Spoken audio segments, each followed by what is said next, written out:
Deep within the echoes of time, the forgotten files awake. Tonight, we set sail across wine-dark seas, through storms and sirens, forgotten islands and ancient gods. We're diving into the entire story of the Odyssey, an epic of longing and survival, of cleverness and curses, and a man who simply wanted to go home. As always, I'd love to know, where in the world are you listening from, and what time is it for you? Whether you're lying in bed, watching the moon drift by, or curling up with a warm drink in the quiet dark, this is your time to rest. This is a story thousands of years old, passed from voice to voice beneath the stars. And tonight, it's all yours. The city burned for days.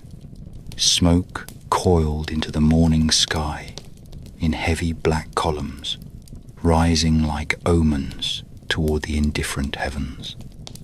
And the scent of charred stone and scorched flesh clung to every breath drawn within 100 leagues of Ilion. It had once been proud, a city of towering walls and gilded towers that gleamed under the Anatolian sun, its high citadel home to kings who had held off 1,000 Greek ships for 10 long and bitter years.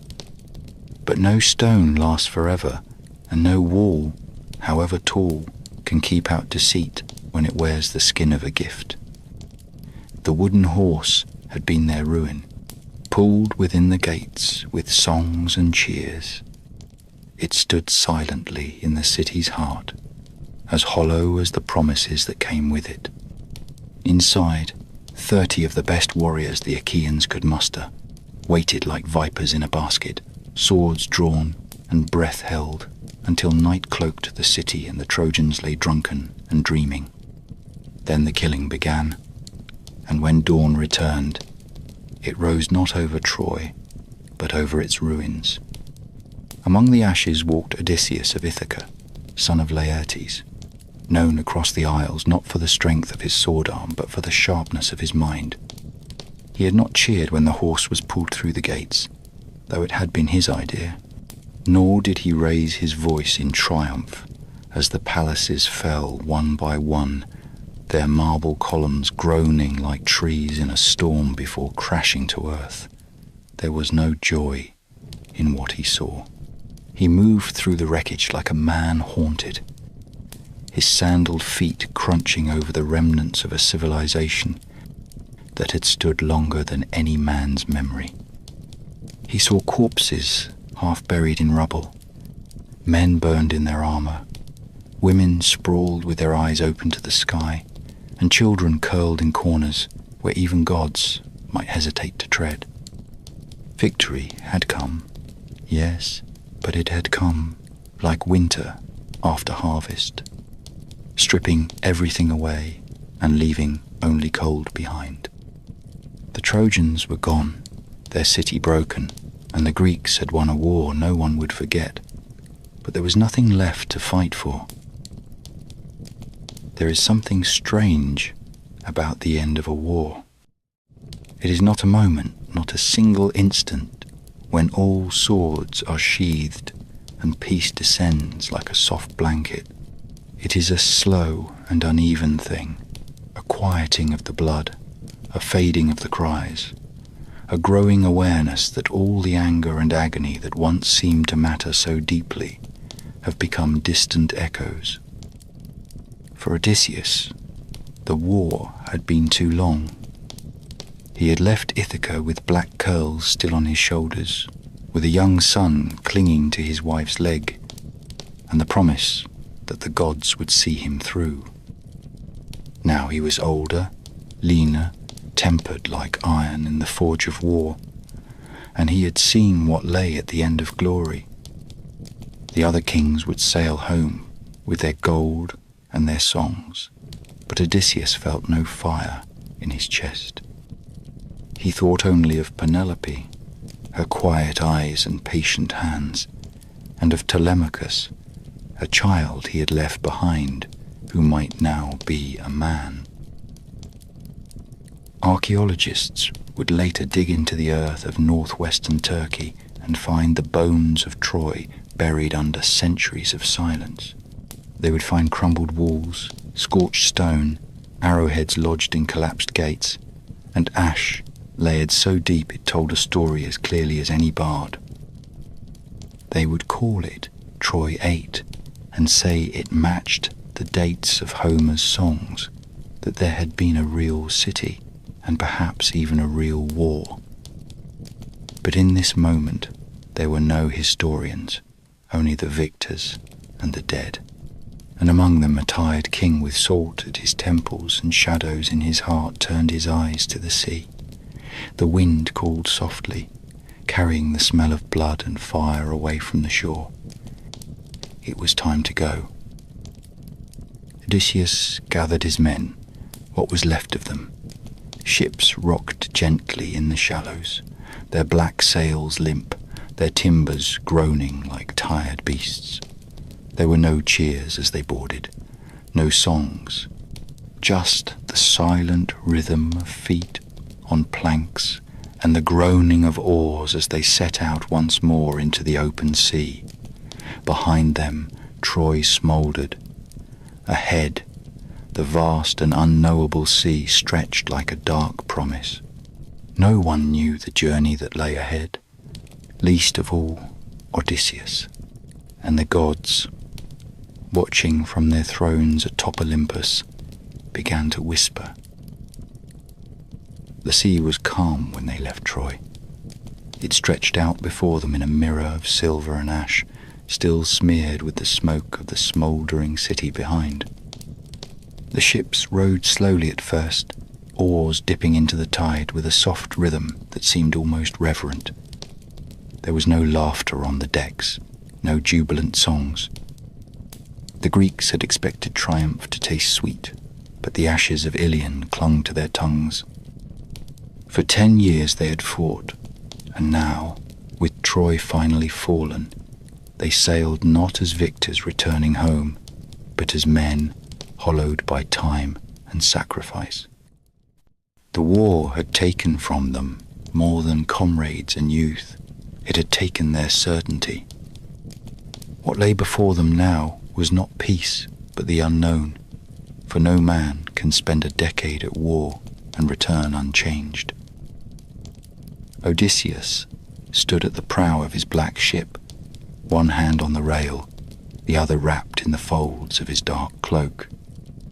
His gaze was fixed on the horizon, though there was nothing to see but the faint shimmer where sky met water. His thoughts drifted toward Ithaca, the craggy island of his birth, with its olive trees and goat-strewn hills, the smell of thyme and salt in the wind, and the white stones of the palace where Penelope waited, if she still waited. In his mind he could see her on the terrace, weaving by lamplight, her fingers deft and tireless, though perhaps now streaked with age. Telemachus, the boy he had left swaddled in linen, would be nearly a man by now. Would he know his father, or had time erased him like a chalk mark on stone? The men rode on, their arms moving with the muscle memory of soldiers long accustomed to hardship. The creak of the oars and the soft lap of water were the only sounds.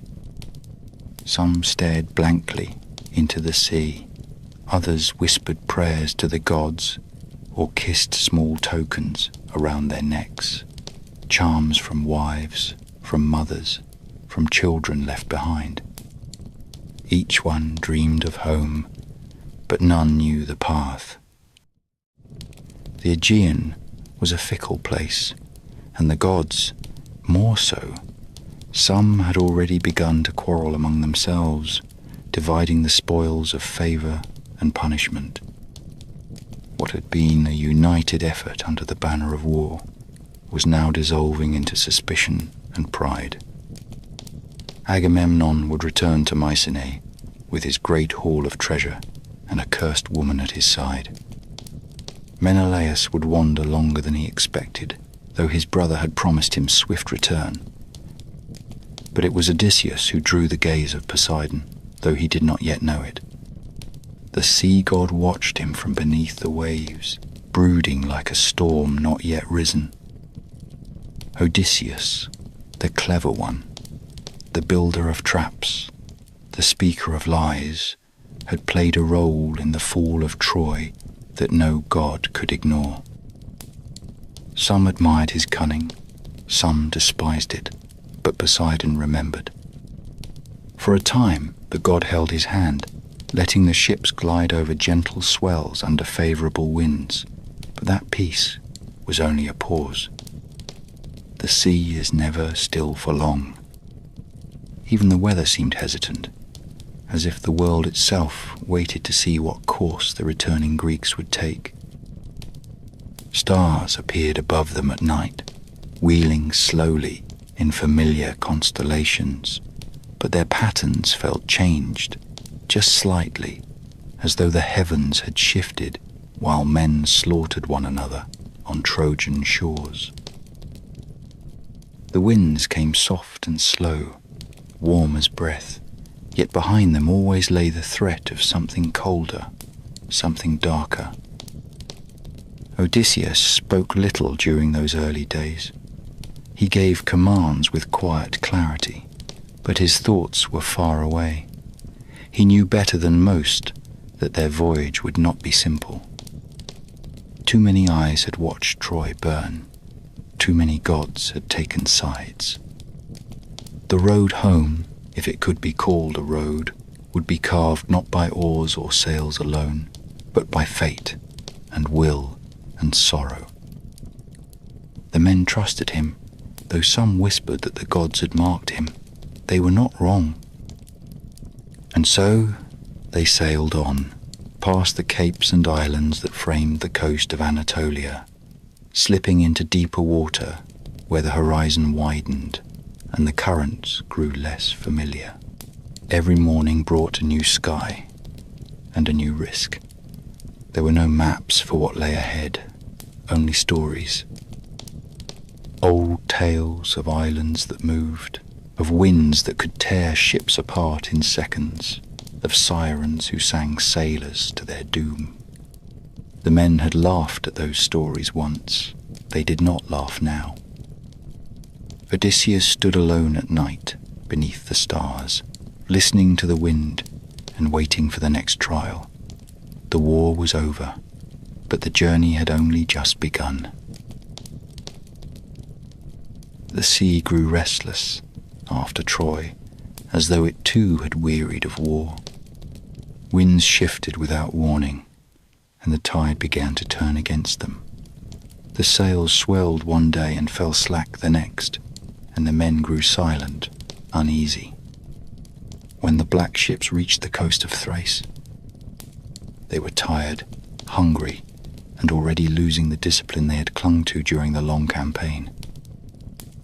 They came upon the city of Ismarus, a stronghold of the Cyclones, nestled on the edge of fertile land between hills and sea. The slopes around it were green and rolling, the wine-coloured waters lapping gently against a pebble beach. It seemed a place too peaceful for warriors to touch, but peace was a word the Greeks had long forgotten. They had spent a decade taking what they needed by fire and blade. Why should now be any different? Odysseus did not command them to land, but he did not stop them either. And so they did what they had done in so many other cities. They came ashore at dawn, swords drawn and torches in hand. The Cyclones were taken by surprise, the morning still clinging to mist, and their guards still half in sleep. The Greeks fell upon them like wolves.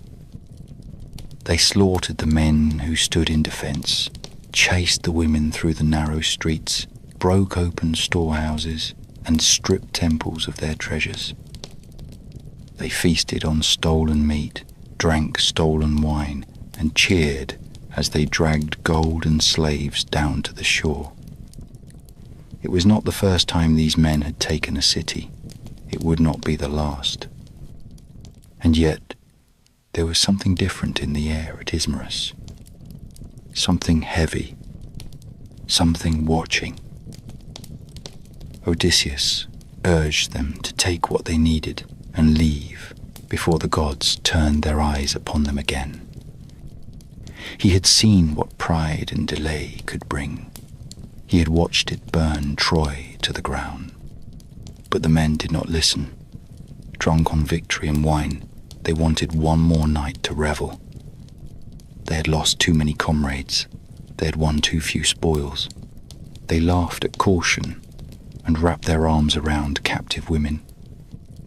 They lit fires and sang songs into the dusk, believing that the sea would wait for them, that the land would stay still beneath their feet. It did not. At first light, the Cicones returned, not scattered and broken, but organized, armed, and reinforced by tribes from inland. The hills spilled over with warriors. Bronze flashed in the rising sun. The battle was sudden and merciless. The Greeks, still heavy with wine and sleep, scrambled to form ranks on the beach. Arrows rained down from the ridges. Spears cut through the surf. The fight was short, brutal, and without glory. Men who had faced Trojans for a decade now died in the sand at the hands of simple herdsmen and farmers. The tide that had once carried them to glory now threatened to carry them away in disgrace. Odysseus fought like a man possessed. He rallied the survivors, pulled his captains into line, and ordered a retreat to the ships. Shields rose, oars dropped, and with blood on their hands and curses in their ears, they rowed away from Ismarus, leaving behind the bodies of their dead. 6 men from each ship had fallen, and their names were never carved in stone or sung by poets. Their graves were the shallows, their epitaphs the silence that followed. When they were far enough from shore to see the smoke of their fires, mingling with the new flames of the returning Cicones, Odysseus sat on the deck and looked back without expression. There was no victory in his heart, only the cold certainty that they had brought this on themselves, that they had been warned, that the gods did not forget. Ismarus was not a punishment. It was a reminder. The war might be over, but the rules of blood and consequence still held. Behind him, the men were quiet again. They tended wounds, whispered prayers, and did not meet each other's eyes. Whatever had burned in them after Troy had dimmed, the world was wide, the sea was deep, and the road to Ithaca was far longer than they had dared imagine. And somewhere in the shifting blue, the gods were beginning to stir. The sea turned strange in the days that followed. The winds blew in odd patterns, not with the fury of storms, but with a dreamlike slowness that carried the ships farther south than any man aboard could chart. The stars shifted overhead, and the current seemed to flow against memory itself. No gulls cried, no dolphins followed in their wake. The men rowed in silence, each stroke of the oars more like a ritual than a task, as if they rowed through time rather than water. The sun burned pale and high, offering neither warmth nor clarity, and the men began to lose track of the hours. Odysseus, ever vigilant, stood at the tiller, frowning into the distance. He felt it in his bones. The change. It was not a storm on the horizon, but something quieter, more dangerous. A soft forgetting. When the land finally appeared, it did so without warning. A low-lying coast, pale as bone, with groves of strange trees growing close to the shore. No towers, no walls, no smoke rising from hearth fires, just a hush, as though the island itself slept and dreamed. Odysseus gave the order to anchor near the shallows. The water was clear and still, and the sand beneath the hull shimmered like polished glass. He chose 3 men to scout, gave them careful instructions, and watched them wade ashore. They vanished into the foliage like leaves caught in windless air. Hours passed. The sun barely moved. When the scouts did not return, Odysseus began to fear that they had met with some hidden danger. He armed himself and took a few of his best men inland, following the trail of crushed grass and broken twigs. The forest was silent, but not unfriendly. Strange birds sat on low branches and watched without cawing. The trees bore fruit Odysseus had never seen before. Round and golden, hanging low on delicate stems, the air smelled of honey and sleep. They found the scouts by a pool of still water, reclining in the shade like men in a dream. Their eyes were half-lidded, their limbs slack, their faces lit by the kind of gentle bliss that only comes to the dying or the mad. They smiled when they saw Odysseus, but made no effort to rise. One of them offered a handful of soft yellow fruit. His voice was slow and peaceful, as if each word was a warm stone dropped in a quiet stream. He told Odysseus of the people who lived nearby, the lotus eaters, and how they had welcomed the strangers like kin, offering them food and comfort and a place among their own. The fruit, he said, was their gift, the heart of their way of life. It was not food but forgetting. One bite and sorrow became distant. One bite and the war was gone, and the long road to Ithaca meant nothing at all. Odysseus looked into their eyes and saw the truth of it. They had eaten the fruit, and it had stripped from them every tie to home and memory. They would not fight, they would not flee, they would not even ask to stay. They simply were. He felt a chill crawl beneath his armor. It was not a poison in the usual sense. It did not kill the body, but it killed the will, and that was worse. Without another word, Odysseus seized the first man by the tunic and dragged him from the grass. The others began to protest, but he shouted them down with the voice of a king and a father. His men obeyed him. They bound the dreamers with rope and carried them back to the beach, though the scouts wept and begged to stay, calling the fruit by names that sounded like lullabies. The sailors, waiting at the ships, stared in confusion as their comrades were thrown aboard like cargo. Only when Odysseus gave the order to raise the sails did they see the look in his eyes, the tightness in his jaw, and they obeyed without question. The wind returned just as the anchors were drawn, as if the sea itself had waited for them to choose. As the island faded behind them, Odysseus stood at the stern, watching the shoreline vanish into mist. He said nothing. The bound men wept for what they had lost, not understanding that it had never been theirs to keep. It was not evil that dwelled on that island, but something softer, a kindness too deep, a peace without roots. The lotus eaters had no need for war or glory or longing, but neither did they remember their own names. That night, as the sea rolled beneath the hull and the stars blinked above like the eyes of old gods, Odysseus kept watch. He did not sleep. He thought of Penelope and the child he had not seen in 20 years. He thought of the graves of his friends and the shipwrecks still to come. He thought of the fruit, and how easy it would be to taste it. One bite, and it would all go quiet. The sea, the gods, the pain. But he did not bite.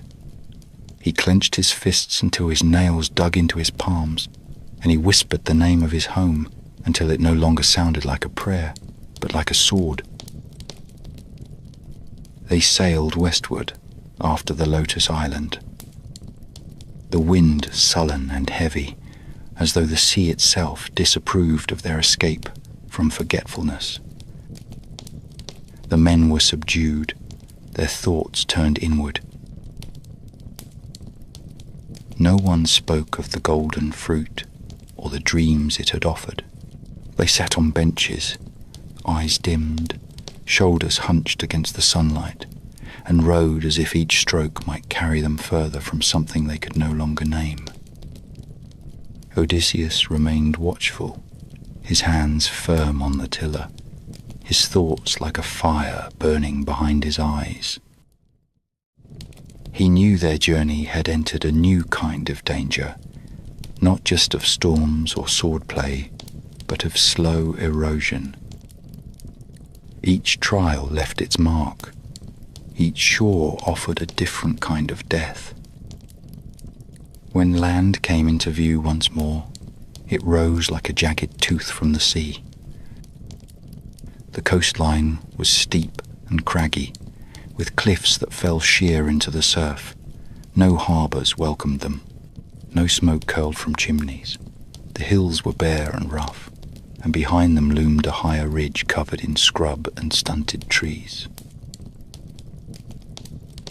They sailed along the shore until they came upon a small inlet, a half-moon cove guarded by rock and reef, with fresh water flowing from a spring and a meadow thick with grass and wild goats.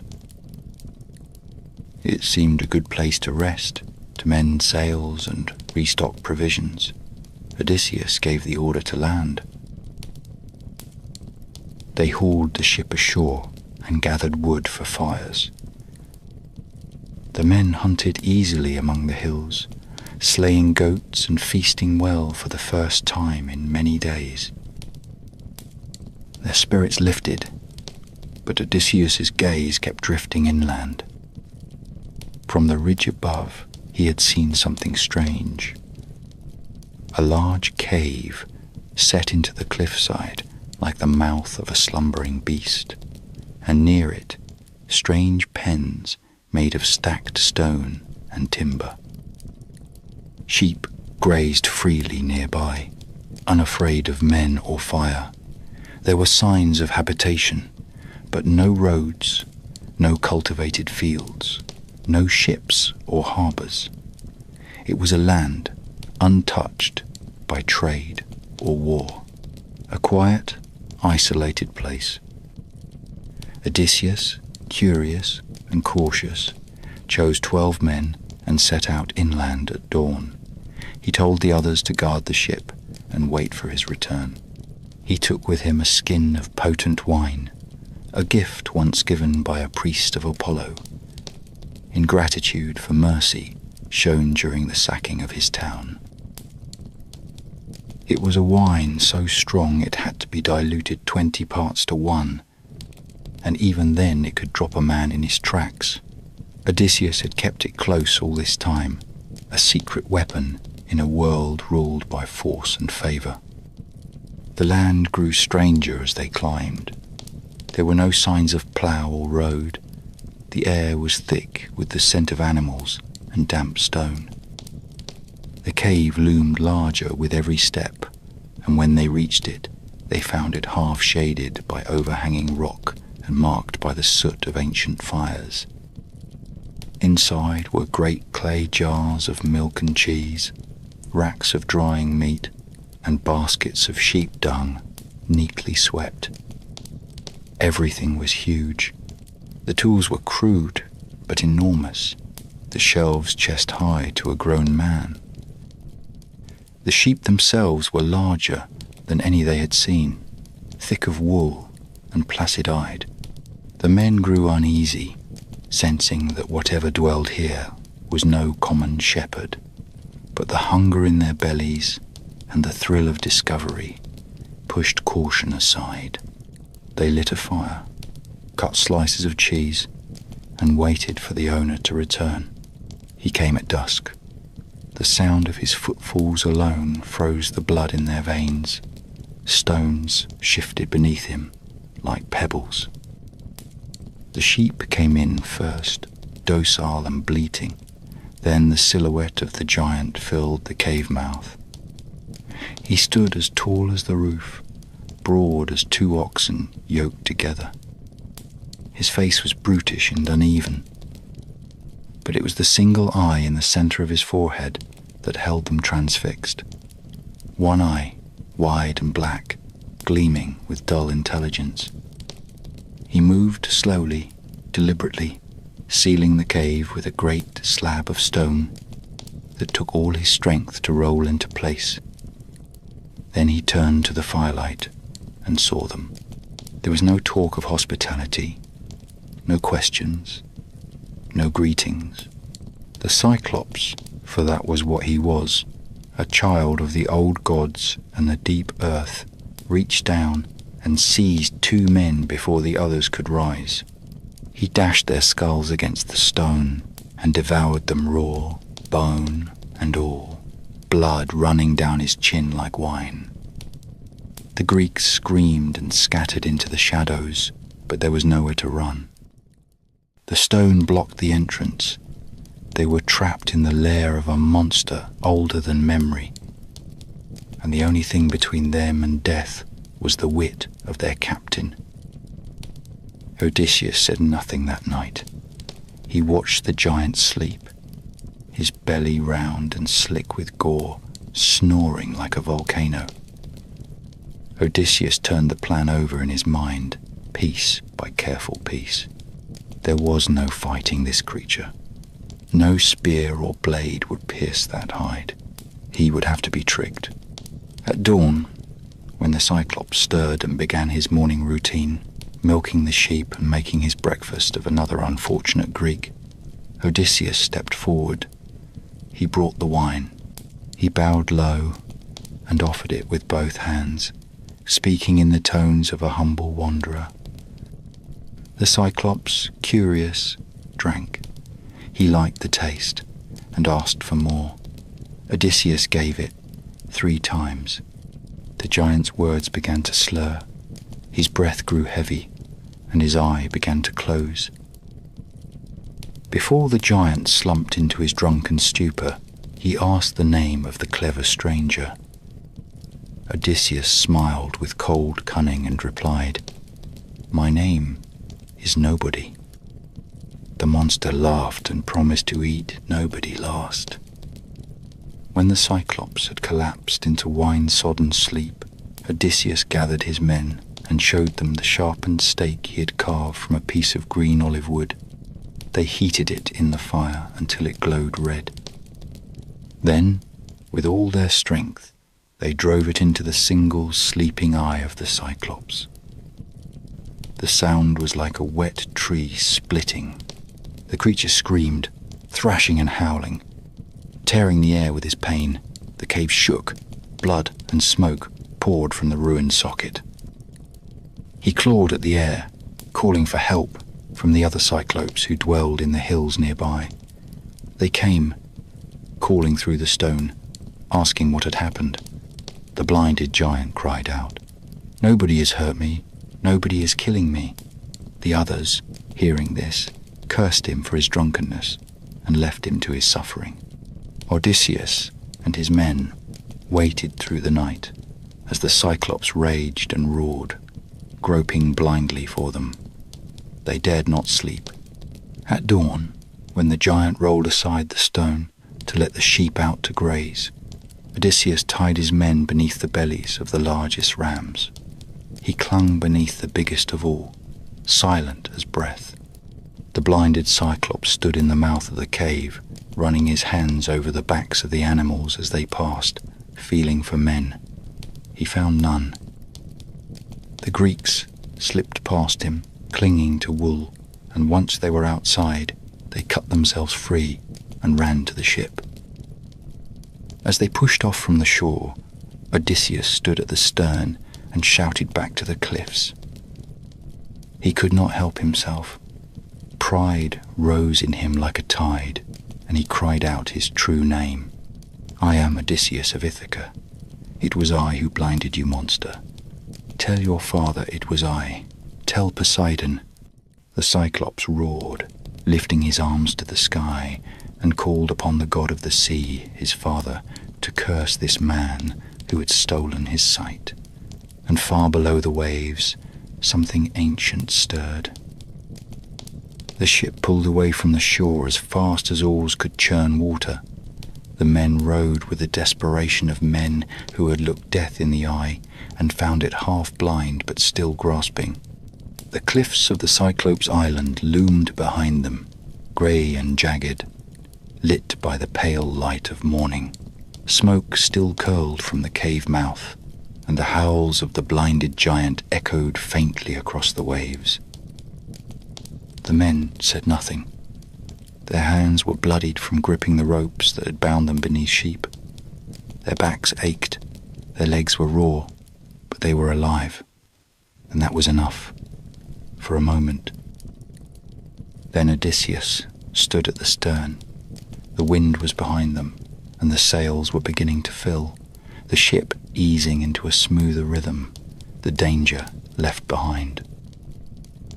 He turned his eyes to the shore, to the black mouth of the cave that had swallowed and nearly destroyed them, and he raised his voice.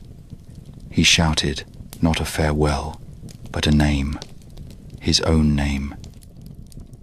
A name that had once carried weight among kings. "I am Odysseus, son of Laertes, king of Ithaca. Tell your father who blinded you. Tell him who outwitted you. Tell him who made you howl." The men froze. Oars slipped. Eyes turned toward their captain in disbelief. It was as though he had tossed a stone into still water, and they were all watching the ripples spread. For a moment, all was quiet. The cliffs stood tall. The waves lapped softly against the hull. The sheep bleated somewhere in the hills. Then the roar came. A voice like the cracking of mountains, thick with agony and rage, rising from the island and striking the sea like a hammer. The Cyclops had heard, and he had called upon his father. Poseidon, Earth-shaker, lord of the sea, brother of Zeus and Hades, god of salt and storm and vengeance. The sea that had moments before been smooth and quiet began to shiver. The winds twisted. Clouds gathered where there had been none.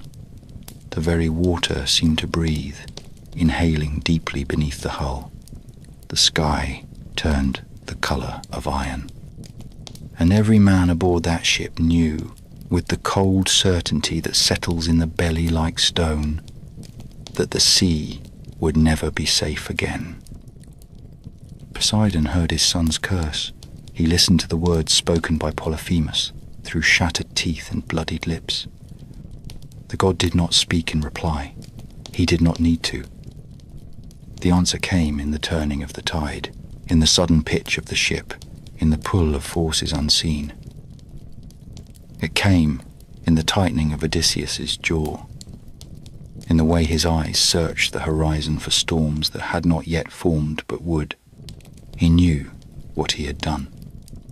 His pride had struck a deeper wound than the stake driven into the Cyclops' eye. He had declared himself to the gods. And gods, do not forget. That night, they found no safe harbour. The winds drove them south and east, then back west again, as if the sea itself could not decide where to send them. Stars were hidden behind veils of cloud. The moon shone like a knife's edge, before vanishing altogether. The men clung to the sides of the ship and whispered prayers to gods who would not answer. Some wept, some cursed. But all of them turned their eyes, again and again, to Odysseus. It was he who had brought them to Troy, he who had led them out of the Cyclops' cave.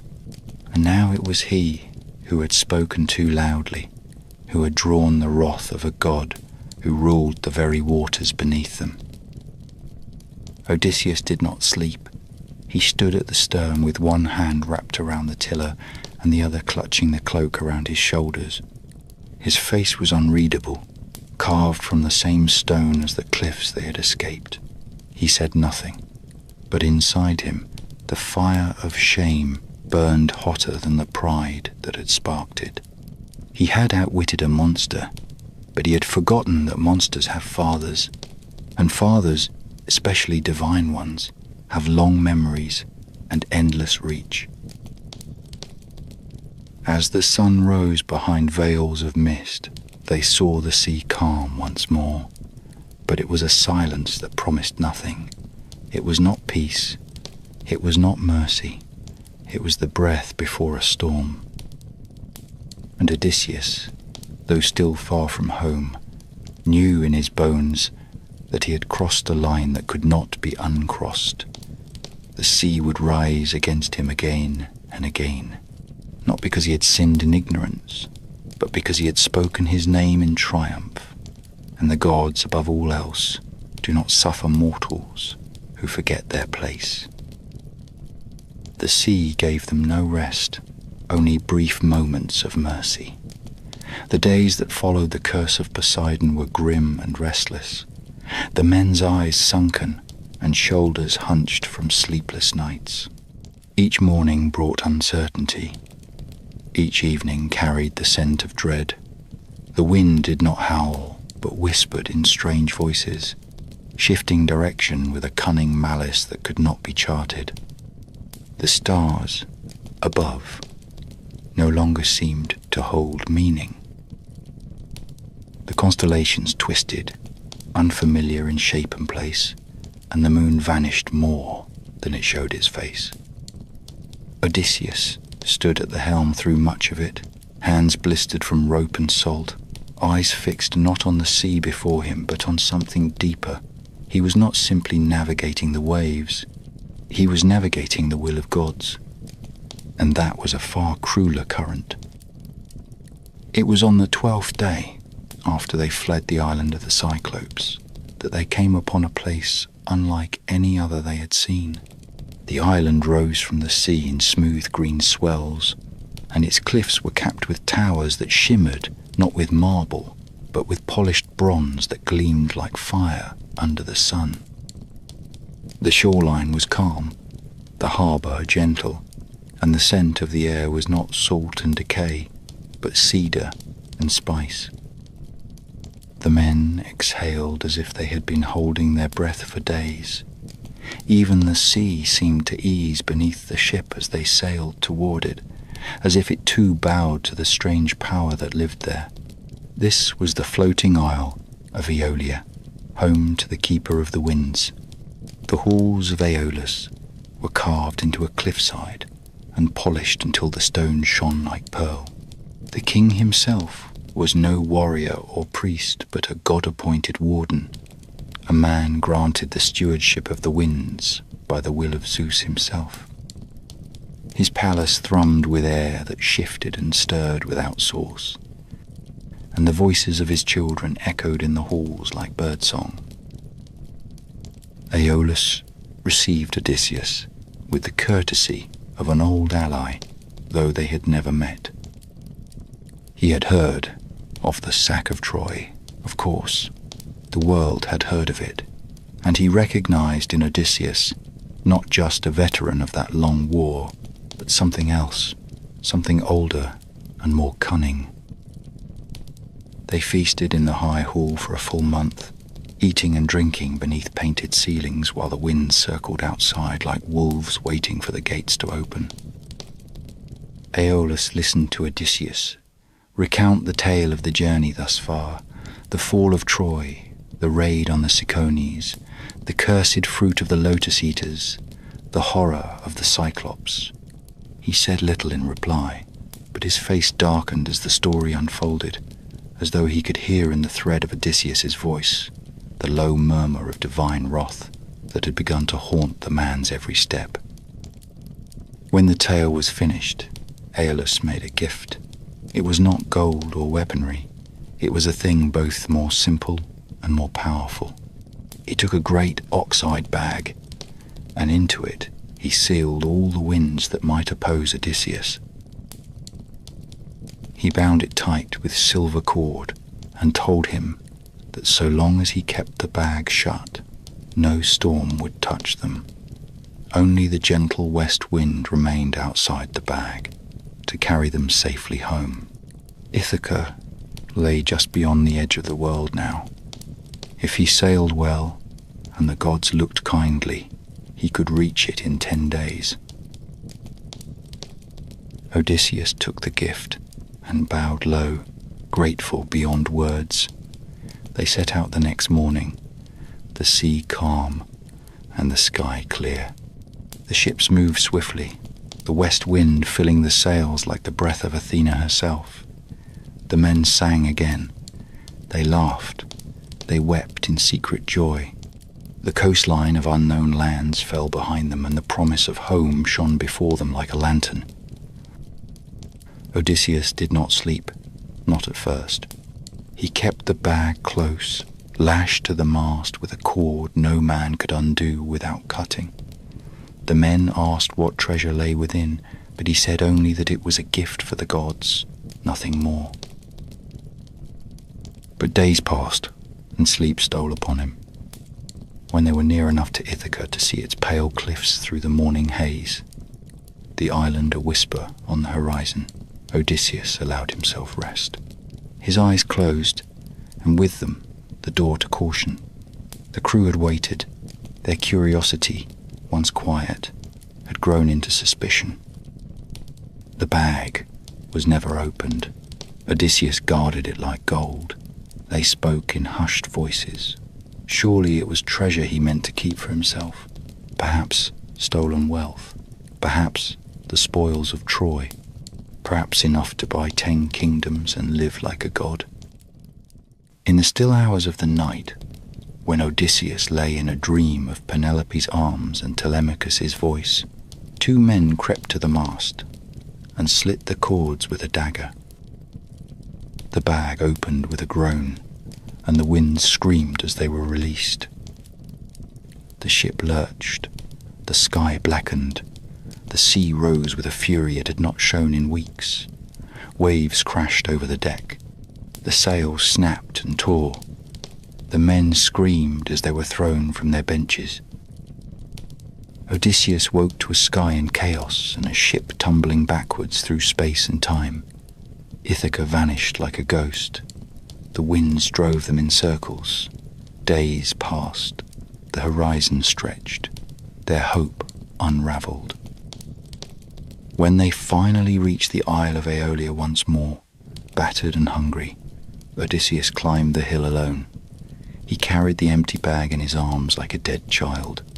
Aeolus met him at the gate and saw the truth before a word was spoken. He shook his head and stepped back. "The gods," he said, "have turned against you. I cannot help a man cursed by heaven. Leave this place. Do not return." And so they sailed again into open water, the winds unbound, the gods silent, and the memory of home, a flame flickering just beyond reach.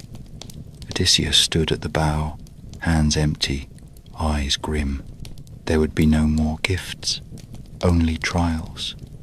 And the sea, restless now, would carry them toward another shore, where death waited in another form.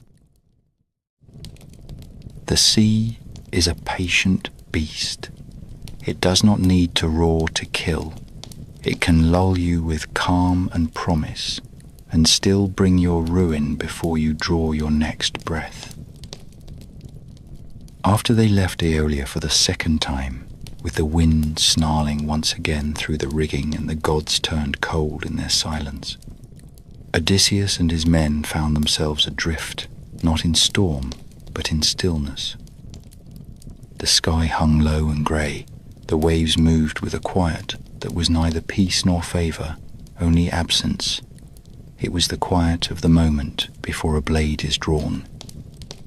Days passed, the food stores grew light, the water went stale. The men no longer asked questions or whispered about the gods. Their prayers had become private things, muttered to the wood beneath their feet or the sky above their heads, words not meant to be heard aloud. Then came land, a coastline that curled like a claw into the sea, steep and shadowed by cliffs that seemed to scrape the belly of the clouds. The harbour was narrow and deep, the water inside dark and strangely calm, as if the sea had stopped breathing. There were no fishing boats, no smoke from chimneys, no sign of pasture or road, but there was a scent on the air, faint and wrong, like meat left too long in the sun. Still, the men were tired, and the place seemed a refuge after so many long days adrift. Odysseus gave the order to lower the sails. The ships glided into the harbour, one by one, their hulls rocking gently on the dark tide. All but one. Odysseus, cautious where others grew eager, held his own ship back. He had seen too much, lost too much, to trust still water and steep hills. He chose a handful of men and sent them ashore. They climbed the narrow path that led up the cliff, the rocks slicked beneath their sandals, their weapons drawn not in challenge, but in wariness. At the summit they found what passed for a city, though it was no polis of stone and bronze.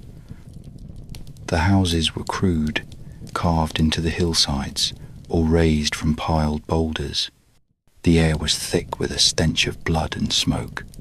And then they saw her, a girl at a well, tall and pale, with a pitcher in her hands and a gaze that did not seem to notice them until she turned and ran. She vanished between the houses, and the men, puzzled, followed. They should not have. For what came next was not welcome, but ambush. The girl had fetched not her father, but her king, and the king was not a man, as men are known, but a giant, broad as a warhorse and twice as tall. His skin was the colour of granite, and his eyes burned with a hunger that knew neither mercy nor hesitation. He stepped from behind the stones and seized one of the sailors before the others could cry out. The man screamed only once, before the giant broke his spine across a knee and hurled his body against the wall. Blood painted the rocks. The others turned to run, but it was already too late. For these were not men who merely ruled by strength. They were the Laestrygonians, an ancient tribe of cannibals, older than cities, older perhaps than gods, and their hunger was not for land or gold, but for flesh. The narrow harbour below had become a trap. As the scouts fled back down the cliff shouting warnings, the giants came. They poured from their stone houses like bears from a cave, hurling rocks the size of oxen onto the ships below. The cliffs gave them the high ground, and from it they rained death. One by one, the ships were smashed against the harbour walls. Sailors dove into the sea, only to be speared from the shore, or seized from the waves and torn apart with hands like claws. The water turned red. The screams echoed like the howling of dogs in a storm. Only Odysseus, whose ship had stayed outside the cove, escaped the slaughter. He had seen the first boulder strike, had heard the sound of bones breaking against timber, and he had given the command to row, hard and fast, before the second ship had even begun to burn. His oarsmen did not question. They pulled with all the strength their fear could give them, and the black ship turned and fled, cutting through the water like a knife. Behind them the harbour filled with fire and blood, and above it all the giants roared in triumph, their mouths wet with the remnants of men. When at last the sea hid the cursed shore from view, Odysseus looked out over what remained. One ship, one crew, 11 vessels, lost. Hundreds of men, friends, kinsmen, warriors who had survived 10 years of war, now devoured in a single morning. The deck was silent but for the soft weeping of those too tired to scream. No one spoke of revenge. No one asked for justice. They had seen monsters before. They had escaped gods and curses and storms. But this was different. This was not myth or punishment. This was hunger, raw and real, and it had stripped them of everything but the will to survive. Odysseus stood alone at the prow that night. He did not speak. He did not weep. He listened to the sea and the wind, and he watched the stars return one by one. He counted the dead by the weight in his chest, and when the first light of dawn touched the eastern sky, he turned his face away from it. The gods had taken much, but they had left him one thing still, his journey, and he would see it through. The sea did not speak, but it watched. After the massacre at Telepolis, after the screams had faded and the cliffs of the Laestrygonians vanished behind them, like a nightmare swallowed by fog, the survivors sailed on in silence. Only one ship remained now. One hull held the remnants of an army that had crossed half the world and survived the fire of Troy. The men moved like ghosts across the deck, their skin tight against bone, their eyes sunk in hollow sockets. The wind moaned in the rigging, and the timbers creaked beneath their feet, and the sound was more alive than they were. Even Odysseus, who had weathered every horror with iron will, now stood alone at the prow like a statue carved from old grief. He did not sleep. He did not eat. He watched the horizon with the quiet of a man who expects nothing and fears everything. It was the sea that chose their course, not any hand upon the rudder. Days passed in a haze of hunger and dread, until at last they saw land rising out of the mists, like something half remembered from a tale told in childhood. The island of Aea lay before them, low and green, ringed with forests of oak and cedar, and crowned with smoky hills. The shoreline was gentle, the harbour wide and still. Birds wheeled overhead, and the air was rich with the scent of life. It looked like no place of danger, but after Telepolis, the men no longer trusted their eyes. They beached the ship and stepped onto the sand with the caution of soldiers entering a battlefield. No drums beat, no spears were raised, but danger, they had learned, often wore a beautiful face. They camped on the shore, built fires with driftwood, and hunted for food among the hills. They found deer and boar in abundance, and soon the fires were crackling with roasting meat. The men began to speak again, their voices raw with the effort, and laughter came haltingly, like a bird learning to fly again after a long winter. Still, Odysseus held back. He did not trust ease. He watched the smoke curl into the sky and thought of the gods, of Poseidon's wrath, and the long road still ahead. The island was too quiet, too clean. It had not been touched by war or ruin, and that in itself was strange. On the third day, Odysseus sent out a scouting party. He chose 20 men and placed their command in the hands of Eurylochus, his most cautious lieutenant. They followed a winding path into the hills, past streams that whispered over stone and trees that swayed without wind. The birds did not flee from them. The animals did not startle. It was as though the island did not fear men, and perhaps it did not need to, for in the clearing at the top of a hill stood a house unlike any they had seen before, built of polished stone and roofed with copper. It gleamed in the sunlight like a jewel left upon velvet. From within came the sound of singing, a woman's voice, low and sweet, weaving strange words into the air. The men hesitated. Eurylochus urged caution, but others, hungrier and bolder, stepped forward. They knocked, the door opened, and there stood Circe. She was beautiful.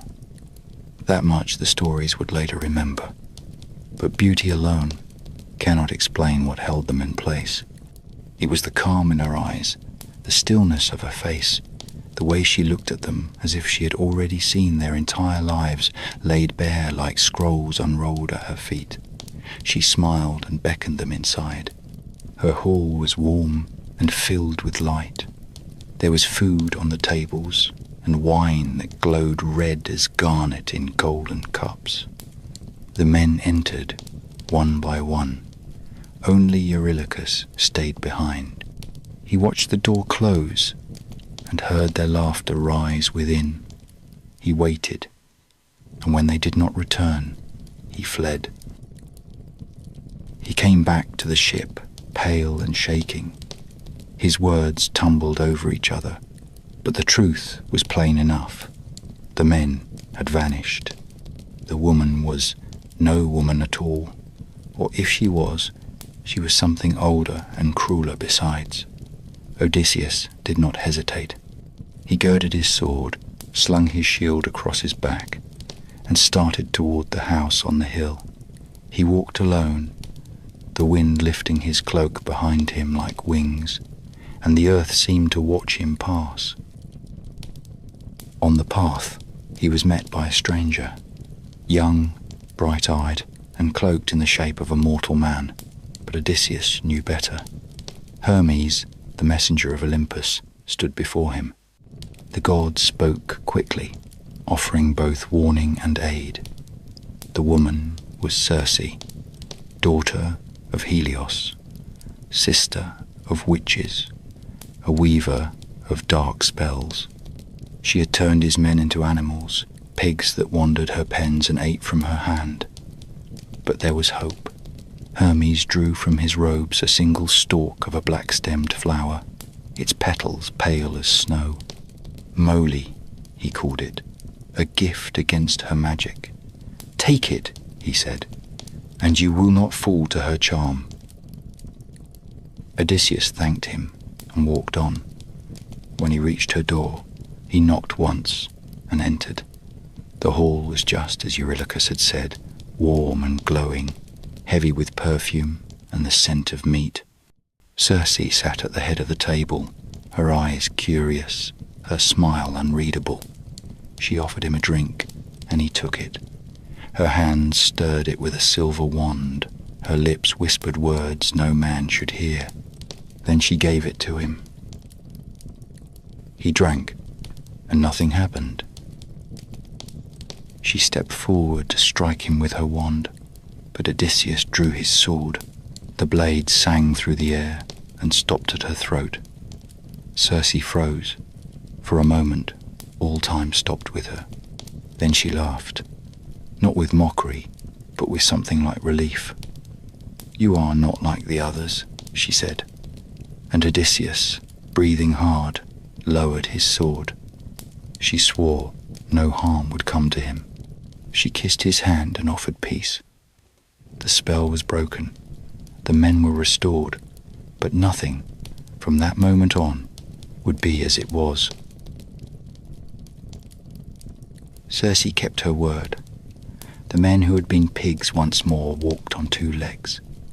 They stumbled from her pens dazed and blinking, their minds slowly returning as though pulled from deep water. They had not known they were beasts. Their thoughts had been fog and instinct, but now the fog had lifted, and the shame came with it. They remembered the laughter in her hall, the sweet taste of wine, the warmth of her gaze. They remembered trust. That was the cruelest part. Circe stood before them and asked for forgiveness, and though her eyes were clear and her words soft, none could say whether the sorrow in her voice was true or merely well practiced. Still, Odysseus did not strike her.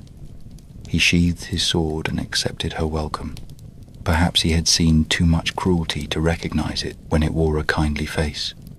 Or perhaps he knew that sometimes even monsters grow weary of being monsters. She led them to her hall and gave them food and beds and songs in the evening light. Her servants moved like shadows, women with silent steps and downcast eyes, and the house itself seemed to breathe around them. The walls were hung with fine tapestries, the floor paved in coloured stone, and the air was heavy with the perfume of strange herbs and flowers that bloomed only on that island. The nights were warm and filled with voices, and for the first time in many months the men laughed without bitterness. They laid down their swords. They washed the blood from their skin and let their wounds heal. And so the days became weeks, and the weeks months, and still they did not leave. Circe was more than a sorceress. She was a goddess in her own right, born of a line older than Olympus, touched by fire and star and ocean. Her voice could still a man's heart or drive it mad. But she was also lonely. In Odysseus she found not just a warrior but a mind sharp enough to match her own. They spoke in long hours under torchlight, of the stars and the dead, of the gods and the silence between their names. She poured him wine and asked no questions he would not answer. He spoke of Ithaca sometimes, but less often than before. She listened, she smiled. When he touched her, she did not flinch, and he stayed. His men called it a blessing. They ate their fill. They slept in soft beds. They forgot the fear of drowning, the taste of hunger, the cries of their dying friends. The ship lay on the beach, gathering moss. The oars were stacked like firewood. The sails folded and dry. Odysseus walked the hills with Circe by his side and watched the seasons begin to shift. They spoke of old songs and ancient cities and the shadows that live beneath the waves. There was no talk of war, no prayers to Poseidon. The curse seemed distant, as if it had been left behind on some other island under a different sky. But the gods do not forget, nor do they forgive without reason, and dreams, however sweet, cannot last forever. One evening, as the sun bled into the sea and the hills turned to bronze, Odysseus stood alone on a cliff and looked westward. Ithaca lay somewhere beyond the horizon, a shape in memory more than a place. He could still see Penelope's face in the firelight. He could still hear Telemachus calling to him, but their voices had grown quieter, faint as wind across stone. He felt the weight of time upon his shoulders and knew he had lingered too long. The gods had given him a moment of peace, and he had turned it into a year. Circe knew it too. That night, she said nothing as he paced the halls. She only watched him, and in the morning, she met him with a solemn face and told him the way forward. It was not through any sea he had yet crossed, but into the land of the dead. There, she said, he must go, to the edge of the world, to the place where the river ocean circles the earth and the shadows of men wander forever. There he must seek Tiresias, the blind prophet of Thebes, whose soul still remembers what the living have forgotten. Only Tiresias can tell him how to reach Ithaca through the curse of Poseidon. Only the dead can speak to one who walks the road between home and ruin. Odysseus did not argue. He nodded. She gave him the rites, the signs, the sacred blood and the black ram to carry. She told him the words to speak and the names to remember. Her voice did not tremble, but when he turned to leave, her hand lingered on his arm, just a moment too long. The next day, they prepared the ship. The men worked in silence. The spell was broken. The island that had once been a sanctuary now felt like a memory waiting to fade. Circe stood on the shore and watched them go. She said nothing more, only lifted one hand in farewell, and as the ship slipped away into the darkening sea, her figure grew smaller, until even the goddess looked like just another woman left behind by war. The sea turned colder as they sailed into the far reaches of the world, where no sun warmed the water and no stars dared linger long in the sky. The wind came not from the west or the east, but from the very bones of the earth, and it carried the scent of ash and salt and forgotten things. The men no longer spoke of Ithaca. They no longer whispered of gods or curses. They rowed without song, their faces pale with the knowledge that they were sailing not toward a land of men, but toward the edge of death itself. Odysseus stood alone at the prow, the cloak of Circe wrapped tightly about his shoulders, his eyes locked upon the horizon that grew darker with every passing hour. He did not look back. He had said all that could be said. He had taken the rites, the sacrificial beasts, the wine and the barley, and he had carried with him the instructions of the enchantress who knew the names of stars and the scent of spells. There was no courage in him, only duty. Only the long, weary march of a man who has outlived every good reason to go on and must now walk the road of shadow to find what lies at the end of it. At last they reached the place. The river ocean, black and endless, curled around the rim of the world like a serpent, sleeping with one eye open. The waters did not ripple.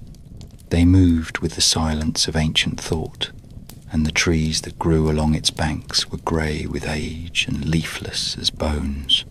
There was no bird song, no insects hummed, only the low moan of the wind through hollow branches and the soft slap of water against the hull.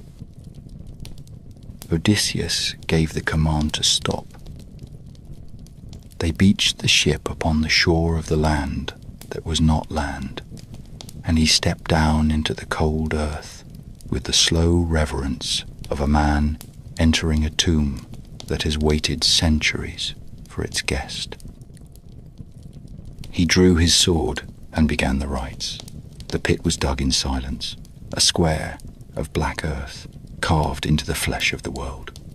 Around it he poured the libations, honey and wine and water, sacred barley and the blood of the black ram, its throat cut clean, its life spilling into the earth with a hiss that seemed too loud in that cursed stillness. The men stood behind him, their eyes wide, their mouths dry.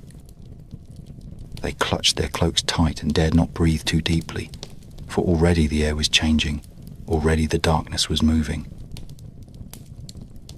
They came in silence, the dead, pale shapes that drifted out of the shadows like smoke made flesh, drawn to the scent of blood, to the memory of breath. Their eyes were hollow, their mouths open as if to speak, but no words came. They surrounded the pit, hands reaching, heads bowed, crowding in with the hunger of centuries. Odysseus stood over the hole with sword in hand, guarding the offering. He called out into the gloom, his voice low and steady, asking for Tiresias, the blind prophet, son of Evarus, the one who knew the paths that even the gods kept hidden. But it was not Tiresias who came first. One by one the shades passed before him, faces he had known, names carved into his memory. He saw Elpenor, the youngest of his crew, the boy who had drunk too deeply in Circe's hall and fallen from the roof in his stupor, neck broken like a twig. Elpenor pleaded with him, not for justice, not for revenge, but for burial. "Do not leave me unburned," he said. "Do not let my soul wander without peace. Build me a mound, set my oar upon it." Odysseus promised. He took the boy's name into his heart and sent him back into the gloom with that small comfort. Then another shade rose, a woman, tall and noble and quiet, his mother, Anticlea, dead before he could return, dead without the knowledge of his survival. Her eyes were filled with something too deep for words, not sorrow, not anger, something older. The silence of all the mothers who have waited and watched and grown still. She spoke of Ithaca, of Penelope who still waited with her loom and her grief, of Telemachus who had grown from child to man without a father's voice to guide him. She spoke of the suitors, of the vultures gathering in his home, feasting on his absence, and Odysseus wept. Not the tears of a warrior, not the tears of a king, but the tears of a man who had forgotten how much had been lost behind him while he marched endlessly forward. He reached to hold her, but she slipped through his arms like wind through reeds. The dead do not embrace, they remember. And then, at last, Tiresias came. The prophet was tall and lean, and though his eyes were closed in death, his face was full of sight. He stood at the edge of the pit and drank the blood, and his lips moved with ancient speech. He told Odysseus what he needed to hear, not what he wanted, not what he hoped. The way home would be long, still, and full of pain. The wrath of Poseidon was not spent. The sea would not forgive. He warned of Thrinacia, the island of the sun, where sacred cattle graze that no man must touch. He spoke of Scylla and Charybdis, of sirens and storms. He told of the bow and the axe, of the house filled with wolves in human shape. And at the end of all things, he spoke of a death far from the sea, a gentle death, a quiet death, after peace had been earned and the world had forgotten his name. That would be his reward. That would be his rest. The wind rose then, the river groaned. The dead began to stir, drawn closer by the scent of life. Their hands reached for him, their mouths gaped wider. Odysseus stepped back, sword raised. He ordered his men to retreat, and together they fled the pit, leaving the dark to itself, the blood to sink into the soil of that haunted shore. They ran to the ship and cast off, and the sea took them back with open arms, colder than before, but familiar now. The world of the living closed around them like a cloak, heavy and full of burden. Odysseus did not speak. He sat at the stern and stared at the horizon, and behind his eyes marched the shades of the dead. The prophet's voice still echoed in his skull, and the smell of blood would not wash from his hands. The journey would go on. The gods had demanded it, but something had changed in him now. He had walked among the dead and looked them in the eyes. He had felt the weight of his absence, the truth of time, and though his ship moved forward, something in him had begun to turn back. The sea greeted them once more, not with fury, but with silence. It stretched in every direction, endless and cold, a grey plain beneath a sky that never seemed to change. The wind whispered through the sails, but it carried no joy, no promise of home. Odysseus sat at the prow like a man carved from driftwood, his eyes hard with memory and the weight of prophecy. The voice of Tiresias still clung to his thoughts like cobwebs in a tomb. There would be no easy passage.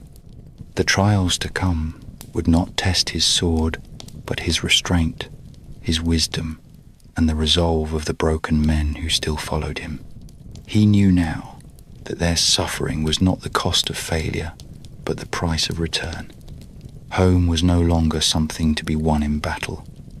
It was something to be endured toward. As they sailed from the black shore where the dead had whispered and wept, Circe's island appeared again on the horizon, distant and faint as a fading dream. They made landfall, only long enough to bury Elpenor, as promised, building a mound of stones above the surf and placing the young man's oar upright in the earth, like a monument to everything they had lost. Odysseus said few words, but they were heard all the same.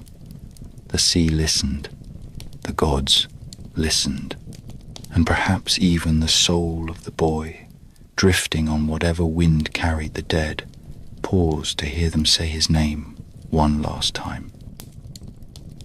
Circe met them at the shore, her eyes heavy with knowledge she had long carried alone.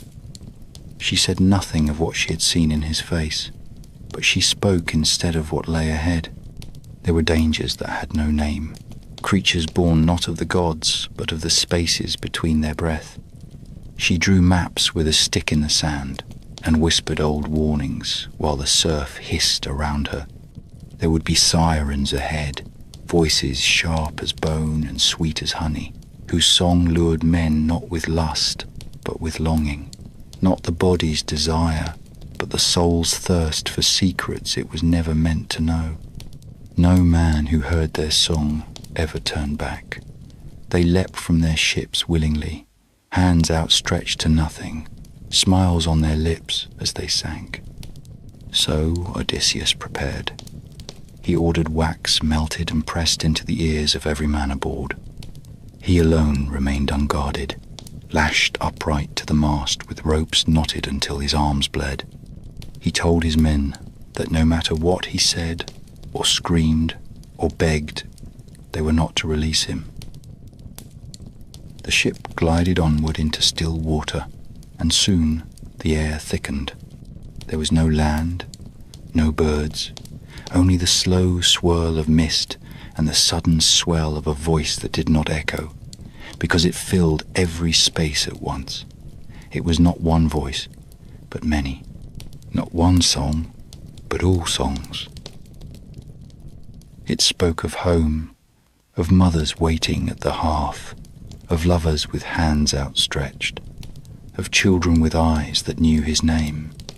Odysseus screamed, he wept, he begged, he tore at the ropes until the skin peeled from his wrists, and still the men rowed forward with empty eyes and ears sealed by wax. The Sirens came into view at last, their shapes pale and beautiful and terrible, perched on rocks that gleamed with the bones of dreamers. They sang until the very sea trembled beneath them, and then, when the ship passed out of reach, they fell silent all at once. The silence struck like a bell. The spell broke. Odysseus collapsed against the mast and did not speak again until the island was lost in the mist. But the sea was not finished. The song had been only a prelude. Circe had warned him next of a strait, narrow and cruel, where no ship passed unscathed. On one side loomed Scylla, the eater of men, a creature of nightmare, with 6 long necks and mouths ringed with teeth like spears. On the other side churned Charybdis, a maelstrom of living hunger that drank the sea and spat it back out with a fury that could tear the sky. The channel between them was no wider than a sling's cast. There was no path, that did not bleed. One could choose the storm or the fangs, the depths or the teeth. Odysseus chose Scylla. He told the men nothing of what they faced.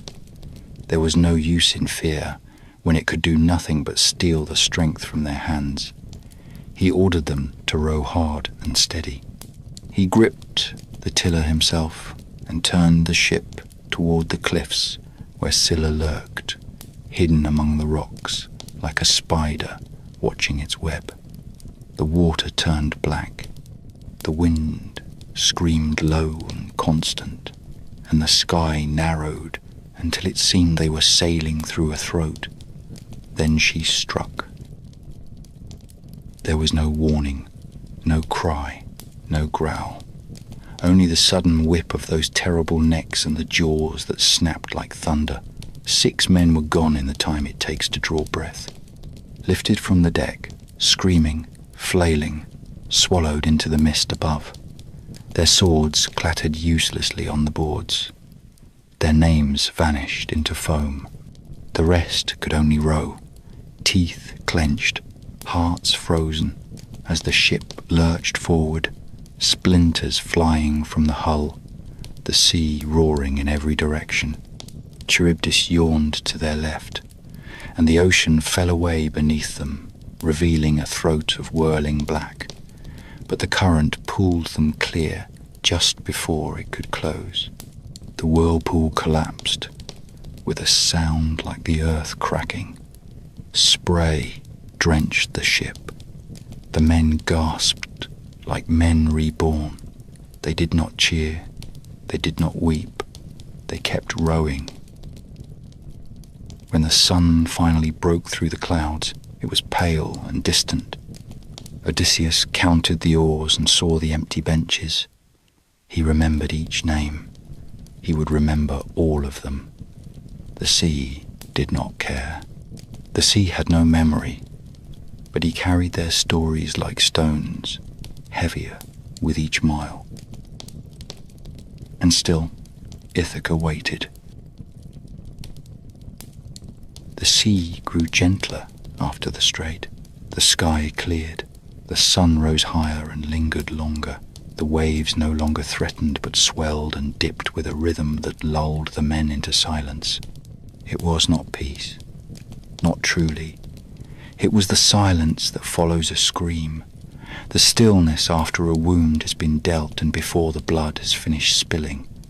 The men said little. They worked in quiet rhythm, their eyes sunburned and hollow, their limbs gaunt. They were fewer now. Each empty bench on the ship stood as a marker of someone lost. There was no need to speak the names. The memory of each scream still rang in the planks beneath their feet. Odysseus did not rest. He kept to the prow, watching the horizon with a gaze that never blinked for long. The knowledge given by Tiresias and Circe still pressed against his chest, like a stone hung from his neck. They had warned him of one place above all others, an island sacred to Helios, the god of the sun, where the cattle of heaven grazed in eternal light. Golden beasts untouched by time or mortal hand, tended and watched by divine eyes. The punishment for harming them would be swift and absolute. No plea would be heard, no god would intervene. The sun himself had made it clear. The cattle were sacred. To kill one would be to strike at the sky. But men are weak, and hunger is crueler than any sword. As they sailed, a wind rose, a harsh one, wild and steady, that drove them off course. No matter how tightly Odysseus gripped the rudder, the gods were steering now, not kindly, not blindly, but with intention. They were pushed toward the island they had been told to avoid. They circled it, trying to find a way past, but the storm would not let them go. With each attempt, the sea grew higher, the waves more violent. At last, with their provisions low and the men muttering in open fear, Odysseus relented. They anchored in the bay, where the water shimmered with unnatural stillness, and the land glowed under a sun that did not set. The cattle grazed in meadows of green and gold, their horns ivory white, their eyes calm. They were perfect, untouched, eternal. Odysseus gathered his crew and made them swear. He told them what the prophet had said. He repeated the words of Circe. He looked each man in the eyes and said that death would follow any hand that touched the cattle. They nodded, they murmured oaths, they swore on their lives and the lives of those they had lost, and for a time they obeyed. But time is an enemy, when the belly groans and the sky will not clear. The wind would not lift. Days passed, then weeks. The storm above the island raged without rain, without thunder, only wind and hunger and silence. Their food ran out. They fished and hunted what they could, but the island seemed cursed to deny them.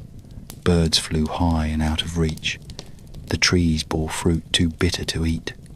The very air felt heavy, as if the god who ruled it was watching and waiting for them to break. And at last, they did. It happened when Odysseus had wandered inland, seeking solitude or perhaps one last word from the gods. In his absence, Eurylochus, ever silver-tongued and sullen, stood before the others and offered his argument. Better to die at sea for disobedience than to starve like animals beneath the open sky. What kind of god would condemn men to suffer for want of meat, while plenty stood in the field before them? These were not mortal beasts, they were sacred. Their flesh, perhaps, would not rot. Their meat, perhaps, would save them. It was not defiance, he claimed, it was necessity. And so they killed. They chose the finest cattle, the golden ones with broad backs and calm eyes. They built a fire. They offered prayers. They made it a ritual. But it was a lie. A thin veil draped over a crime already known to the heavens. The smell of roasting meat drifted across the island, up into the sky, where the chariot of the sun paused in its path. The god Helios saw what had been done. He turned his face toward Olympus and demanded justice. If Zeus did not punish them, he said, then he would cast his light into the underworld and leave the world in darkness forever. The gods heard. They nodded. The sentence was passed. Odysseus returned to the scent of cooking flesh and the laughter of men drunk on false hope. He knew at once what they had done. His rage was quiet, his words few. There was no point in shouting at the doomed. The oaths had been broken. The curse had been claimed. All that remained now was to see how it would fall. And it would fall soon. They sailed again under a sky that had forgotten how to be kind. The storm that had clung to the island like a living shroud lifted the moment the ship pulled from shore, as if the winds had only been waiting for the crime to be complete. The sea opened before them, wide and calm, but there was something wrong in its stillness. The clouds moved too slowly, the air was heavy and still, and even the gulls that once circled overhead had vanished. The sun, high above, burned too brightly. It did not warm, it scorched. There was no joy in the wind, only silence, and in the silence Odysseus could feel the gods watching. Not all of them, only one. Helios. The sun god's wrath was not loud. It was patient. Divine punishment did not need to shout. It waited until the men had begun to hope again. until they dared to speak of Ithaca once more, dared to imagine the hearth and the hall and the sound of familiar voices greeting them at the shore. They sang soft songs. They laughed. They looked to the horizon and called it beautiful. They believed, for a moment, that the curse had passed them by, that the gods were as tired as they were. But Odysseus did not join them. He sat alone beneath the mast, hands folded, eyes dark. He knew better. He had seen the pattern of divine cruelty. He had learned that the gods did not forget. They simply waited for the right moment to teach their lessons. And when that moment came, it came with thunder. The sky cracked open like a skull. The clouds, once white and soft, turned black as charcoal and swirled into a storm that seemed to have no center. The waves rose in silence, then crashed all at once, tall as mountains and fast as arrows. The wind screamed, the sea boiled, lightning split the mast in two and set the sail ablaze. The ship bucked like a wounded beast. The oars snapped in their locks. The deck tore itself apart beneath the men's feet. One by one they were thrown into the water, swallowed by the sea that had always waited to reclaim them. They did not scream long. They did not rise again. Odysseus clung to a spar, the wreckage of his ship torn loose and drifting like bones in a battlefield. All around him the sea howled, 1,000 waves crashing against one another, voices shrieking without tongues. The storm did not pass quickly. It did not relent. It lingered, dragging him across the surface of the world, spinning him through darkness and foam and the distant roar of a god who had been disrespected. The heavens raged. The sea answered. There was no salvation, only survival. And even that was cruel. At last, when the ship had been shattered into so many pieces it could no longer be called a ship, when the men had all vanished beneath the surface and their names were swallowed by the deep, the storm relented. The waves softened. The sky opened. The sea returned to its usual calm, as if nothing had happened, as if the violence had been only a passing fit of weather. Only Odysseus remained, alone, clinging to a broken timber, drifting with the tide like driftwood, too stubborn to sink. He floated for days. Time lost meaning.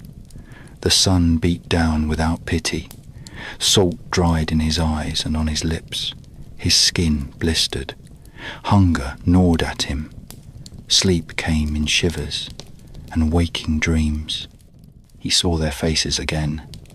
Eurylochus, Perimedes, the boys from Ithaca, who had once laughed at his stories by firelight, now nothing more than foam and memory.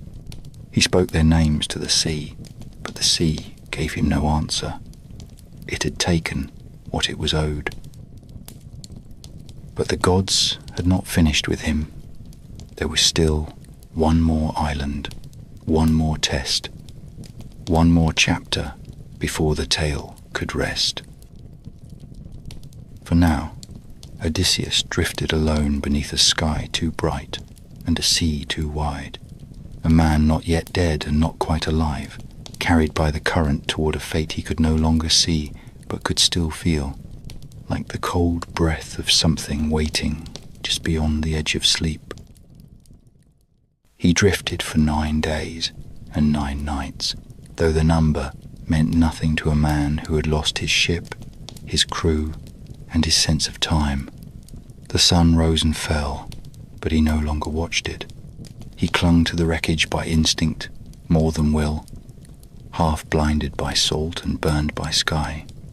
The waves bore him as they would bear any corpse, cradled by the deep and swayed by winds he could no longer feel.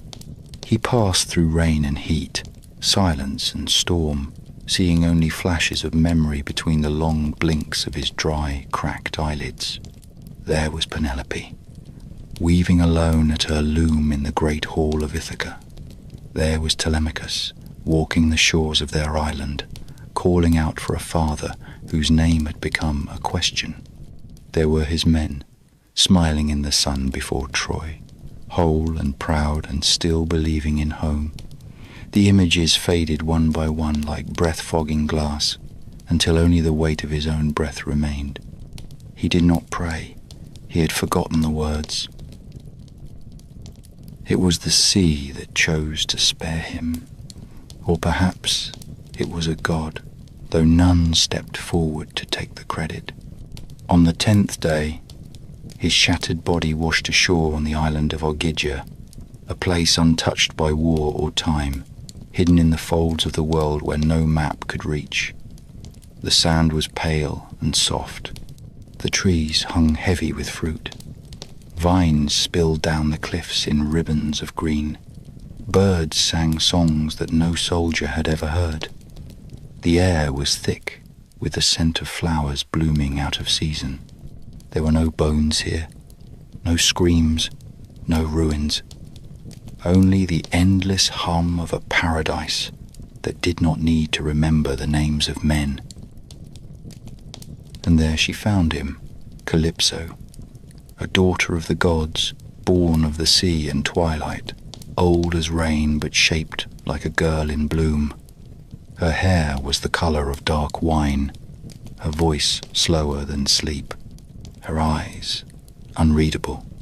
She stood over his broken body with neither pity nor scorn, only the stillness of one who has seen too many lost things wash up at her feet. She took him in her arms and carried him to her cave, a hollow of stone draped in ivy and light, filled with warm pools and sweet smoke. She washed the salt from his skin. She wrapped him in linen. She laid him on a bed of moss and let the wind lull him into dreamless rest. For 7 days and 7 nights he did not wake. When he opened his eyes at last, he saw her face and thought he had died. But she only smiled and said, "No, you are not dead, though perhaps you wish you were." In time, he regained his strength, slowly, like an old tree remembering how to bloom. His muscles stopped trembling. His breath grew steady. He ate the fruit of her trees and drank water from springs so clear he could see the sky reflected in every drop. His skin healed. The pain left his bones, but something deeper did not mend. He would sit at the mouth of her cave each morning and watch the sea as if it still owed him something. Calypso would bring him food and song, but he did not eat much, and he did not sing. When she asked what he sought in the waves, he said only, "Ithaca."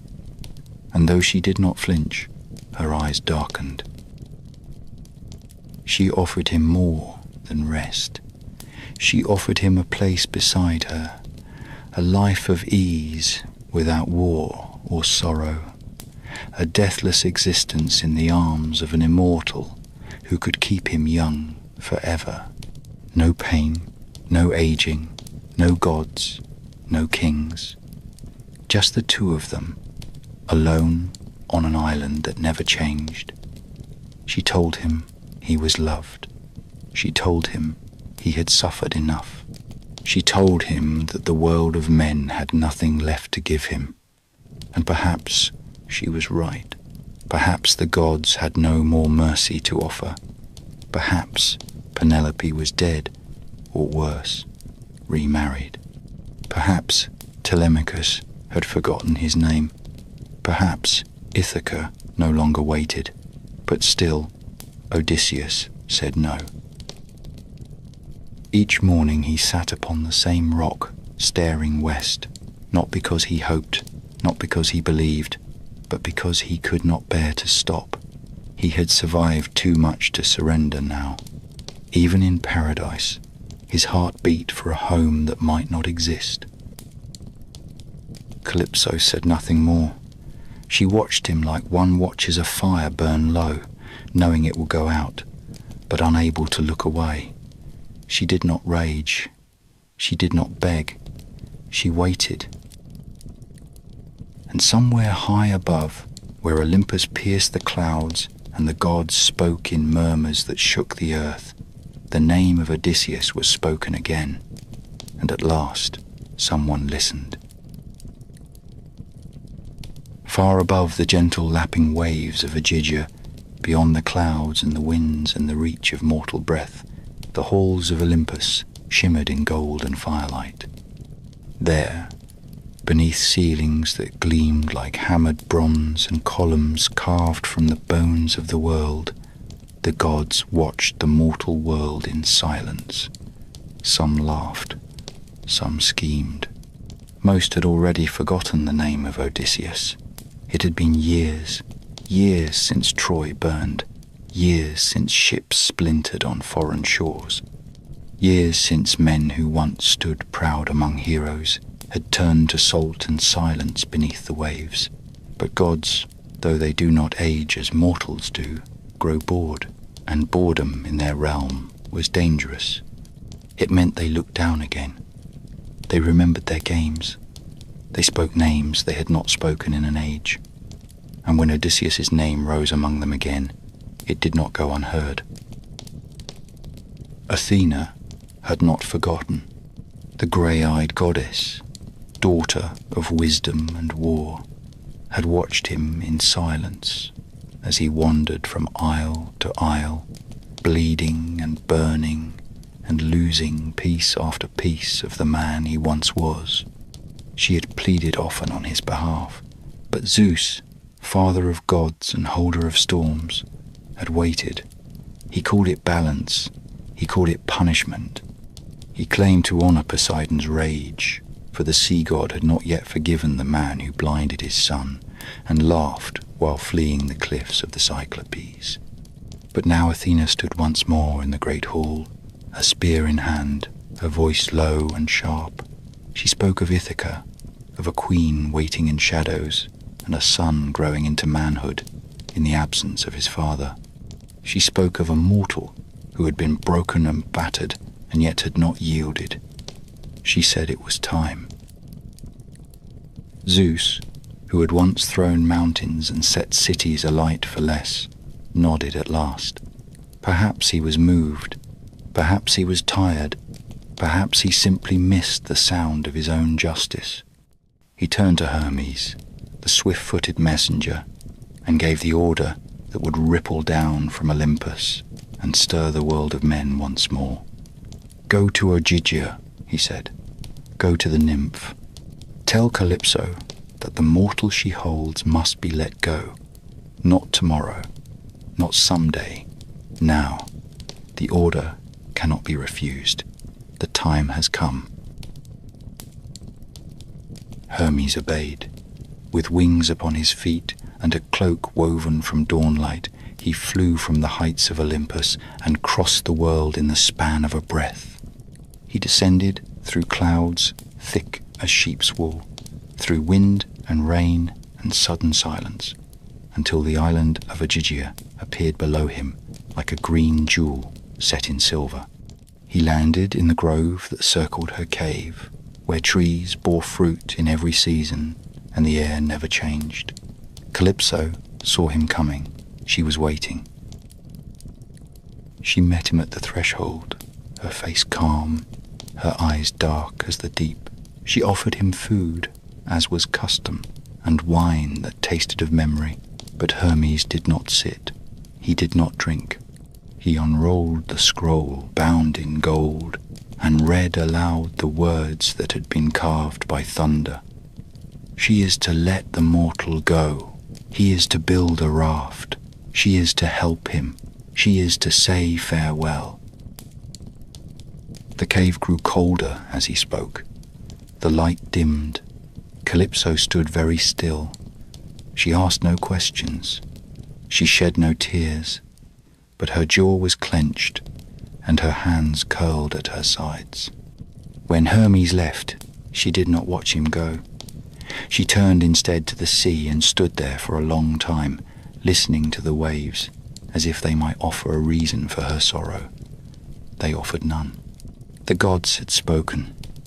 The game would continue. When she returned to the cave, Odysseus was waiting. He had seen the winged god.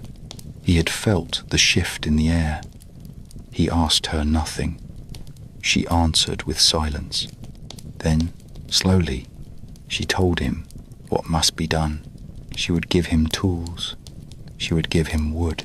She would give him a cloak to guard against the sea and a wind to speed his passage. But she would not give him blessing.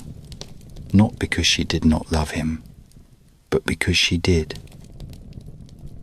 He thanked her, and she smiled in a way that made him look away. For days he worked. He cut trees and shaped timbers. He lashed them with ropes and sealed them with pitch. She helped him, never speaking of what came next. The raft took shape, and the sky remained still. On the morning he set sail, she gave him a satchel of bread and a water skin and a cloak of woven moonlight. She kissed him once, not gently, not desperately, only once. And then he was gone. She stood on the shore, long after the sea had swallowed the last of the raft's sail, alone again, immortal still, a prisoner of paradise, left to walk the same soft paths and sleep beneath the same quiet stars, waiting for the next wave to bring another broken soul to her door. The raft moved slowly across the open sea, a frail skeleton of timber lashed together by hope and desperation. It creaked with every swell, its ropes groaning like old men in their sleep, but it held. It floated, and for a time the sea was kind, not generous, not warm, but kind enough to spare him a cruel death. The wind, sent by Calypso's whispered breath, filled the square of cloth he used for a sail and pushed him forward, ever westward, toward the memory of home. Odysseus stood with hands blistered by rope and eyes bleached by sunlight. There was no shelter, no shade, only sky and salt, and a thirst that no water could truly quench. He ate the bread slowly, drank the water in silence, and slept beneath the stars, waking often with a sword of dread pressed against his ribs. It was not the sea that frightened him. It was what waited beneath it. For Poseidon had returned. The god of the sea had wandered far in the days of Odysseus's drifting. He had been feasting among the Ethiopians, casting storms across distant oceans and ignoring the quiet pleas of Athena and the commands of his brother Zeus. But when he returned and saw the mortal hero, the same cunning Ithacan who had blinded his son Polyphemus, gliding across his waters once more, a rage woke in him that split the sky. He rose from the depths in a chariot of foam, his beard dripping with kelp, his eyes black with the weight of every drowned sailor who had ever begged for mercy. He did not roar, he did not curse. He simply raised his trident and called to the sea. The waves answered. First came a wind that turned against Odysseus, like a hound biting its master's hand. Then a squall, sharp and sudden, that tore the sail from the raft and flung it into the sky like a scrap of cloth. The water grew teeth. It rose in walls. It broke over him, again and again, dragging the raft down, spinning it like a leaf in a storm. The timbers cracked. The lashings snapped. The raft was no longer a vessel. It was driftwood once again, and he with it. Poseidon watched from afar, unmoved. A god cannot be denied his vengeance. Odysseus clung to what he could. A single beam, slick with brine and blood, kept him from sinking. The sea tried to drag him under, pulling at his legs, filling his mouth with salt and silence. For 2 days and nights he floated, a speck in a world of water, watched by gulls and gods alike. His arms grew numb, his eyes blurred. He sang no prayers. He made no bargains, he simply endured. It might have ended there, had it not been for the mercy of another. From the sea rose a woman not of flesh, but of foam and wind, and the gleam of fish scales in moonlight. Leucothea, the white goddess, once mortal, now something stranger. She saw him, broken and near death, and took pity. She rose beside him and offered a veil, woven from sea silk and memory, telling him it would keep him afloat. He must cast off his cloak, his pride, even the broken raft, and trust only the gift she gave. He hesitated, but she was gone before he could refuse. Only the veil remained, and the memory of her voice. He let go.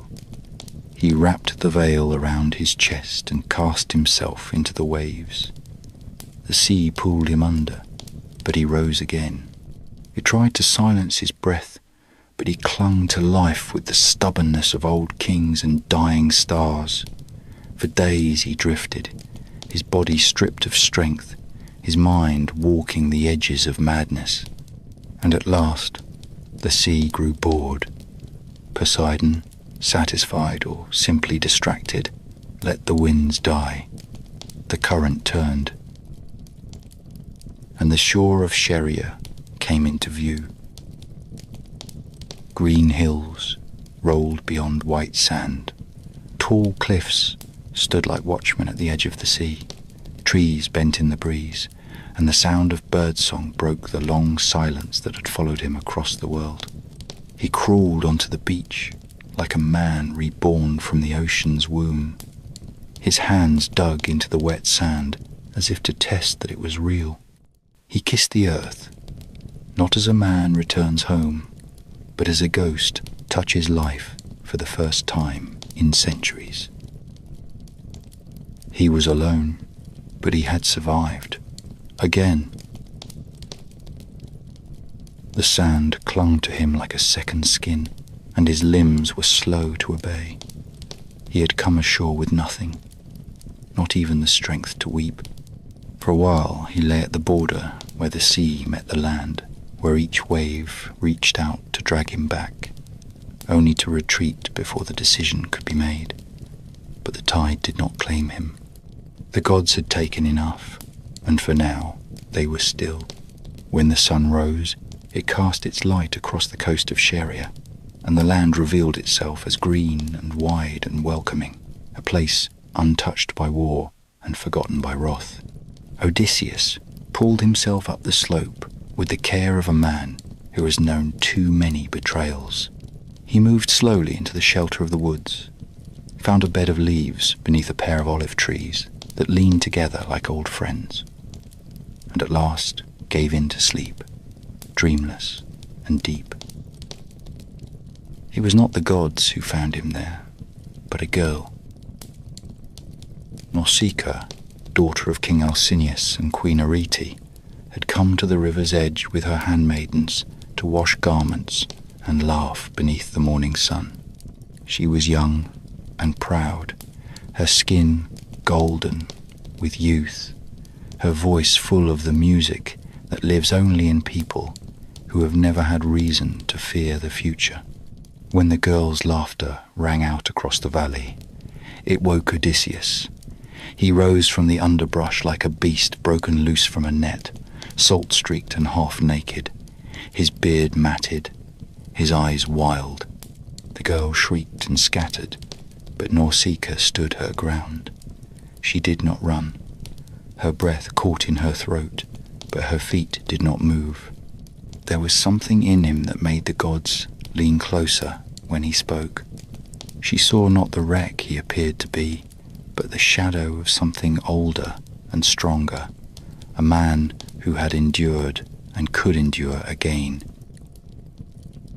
Odysseus spoke carefully, weaving his words as if they were cloth he had not touched in years. He asked for help, not in command but in humility. He praised her beauty with the practiced tongue of a king who knew the weight of flattery when tempered with truth. She listened, and though she knew nothing of his name or deeds, she offered him kindness. She gave him garments from the wagon, oil to wash with, food to still the fire in his gut. She told him to come to her father's palace, but not with her. Appear at the gates alone, she said, and fall at the feet of my mother. Win her favor, and you will win us all. It was a queen, not a king, who held power in the court of the Phaeacians. So he waited, and then followed, dressed now in linen and dignity, though his feet still bled. The city rose before him like something from a dream, carved in marble and copper, with towers that gleamed in the sun and walls smooth as polished ivory. He walked through its gates unnoticed, guided by Athena, cloaked in a mist that kept the eyes of men from marking him. He reached the great hall, found Arete upon her throne, and knelt before her as Nausicaa had advised. The queen looked down on him with a gaze sharpened by rule and softened by time. She saw the wear in his skin, the wound in his voice, and she listened. Odysseus did not name himself, not yet, but he told a story of storms and strange lands, of gods who blessed and cursed, of a man who longed for home more than for comfort. The king and queen offered him food and drink, and the mist of anonymity was gently peeled away. As he ate among them, the court stirred with whispers. He carried himself like a prince. His speech had the weight of command and sorrow. This was no vagabond, no castaway. This was a man of purpose, a guest of fate. Alcinous, a king of peace and ships, stood and asked plainly whether this stranger wished to be taken home. The Phaeacians, skilled in the way of sails and swift vessels, would grant him passage. A crew would be called, a ship would be launched, but first they asked him to tell his tale. Who was he? Where had he wandered? What had he seen? And so, with the firelight flickering across his face and the murmurs of the court falling silent, Odysseus finally gave his name, the name that had brought down Troy, the name that the gods had hunted, the name that still carried the scent of blood and salt. He said, I am Odysseus, son of Laertes, king of Ithaca, and this is the story of my return. The hall of Alcinous grew quiet as the name Odysseus filled the air. It was a name that had lived in the mouths of bards and travellers, whispered in foreign marketplaces, and carried across oceans by wind and rumour. Some had spoken it with reverence, others with fear, others still with disbelief, wondering if the man behind it had become more myth than memory. But here he stood, cloaked in the firelight, eyes lined with salt and years, hands that had once gripped spears and now curled around a cup of wine. The court leaned forward, not with hunger, but with the reverence given to an old song sung anew by the man who first lived it. Odysseus drew a long breath. He looked not at the faces of the king and queen, nor at the servants standing still as statues along the walls, nor even at Nausicaa, who sat like a shadow among the listening. His eyes saw further. They travelled through the smoke of the hearth fire, through the painted rafters of the hall, through the distant blackness where stars drifted above seas he had crossed too many times. He saw again the walls of Troy, the broken gates, the flames rising like a final curse. He saw the Trojan horse, dark and still in the moonlight, a gift not from the gods, but from his own cunning. And so he began. He spoke of Troy, not with pride but with weariness, of the 10 years of siege, of the grief that sat heavy even in victory, of men who had grown old in armor and died before they ever saw their homes again. He told them of the gods who fought beside them and against them, gods whose favor shifted like sand in the wind, gods who could not agree among themselves whether men should suffer or be spared. And when Troy finally fell, when its towers crumbled and its people screamed beneath the fire, it should have been the end. But for Odysseus, it was only the beginning. When the final word of his story had been spoken, the hall remained still. The fire crackled. The torches sputtered low on the walls. No one moved to speak, not even the king or the queen. It was not silence born of uncertainty or confusion, but the kind that settles when something ancient has been unearthed and all present feel the weight of it pressing gently on their bones. The Phaeacians were a people of ships and sails, masters of calm waters and clever crafts, but few among them had ever heard a tale such as this, and none had ever looked into the eyes of a man who had lived it and returned with the voice to tell it whole. King Alcinous, regal and broad-shouldered, finally stood. He looked at Odysseus not with the gaze of a ruler judging a guest, but with something nearer to reverence. He spoke not of punishment or repayment, not of caution or warning, but only of honor. He said that no man who had suffered so deeply and endured so long should wait another day to see his home again. He called for his captains, for his craftsmen, for the finest ship in his fleet to be prepared with haste. Supplies would be laid aboard, a crew would be chosen, and Odysseus would sail before the next sunrise. He would not lift an oar, nor hold a rope. He would rest, while others labored. It was a gift, but more than that, it was a recognition. Even a stranger, once welcomed and known, became sacred under the laws of their house. That night, a final feast was held. The singers came, their fingers dancing along lyres carved from golden wood. The bard Demodocus was brought forward again, and he sang of Troy, of heroes whose names still echoed in the halls of the gods. He sang of Achilles, of Hector, of the fire that swallowed towers and the weeping that followed. But he did not name Odysseus in his verses. He did not need to. The man sat among them, quiet and pale in the torchlight, his shadow long behind him. It was enough that he was there, a man who had become a story and then somehow stepped free of it. Queen Arete pressed gifts into his hands, a cloak embroidered with silver thread, a chest of bronze filled with treasures that shone like starlight. She kissed his brow as a mother might, and whispered something only he could hear. Nausicaa said little, but her eyes held the weight of a farewell. She dared not speak aloud. He met her gaze only once, and when he did, he offered the faintest smile, small and sad and grateful all at once. When dawn came, the harbor was quiet. The ship stood ready, its hull curved like a swan's neck, its sail furled but eager. Odysseus walked slowly to the vessel, his limbs still stiff, but his heart braced for something he had not dared to feel in many years. Hope. The sailors welcomed him without ceremony, only quiet nods and firm hands helping him aboard.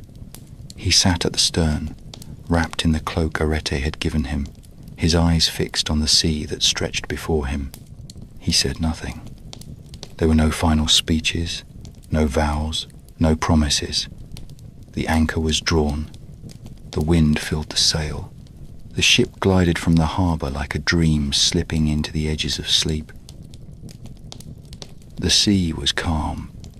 The gods, for once, said nothing, and as the sun lifted higher into the sky, Odysseus, king of Ithaca, closed his eyes. He slept not as a man hunted by gods and monsters, but as a man who had earned rest. The sailors rowed in silence. The ship moved swift as thought. The homeland he had lost and found again in dreams drew nearer with every breath of wind. The journey was not yet done, but at last the worst of it lay behind him. And ahead, at the end of the world he had circled for so many bitter years, his home waited beneath a pale sky and the rustle of olive trees.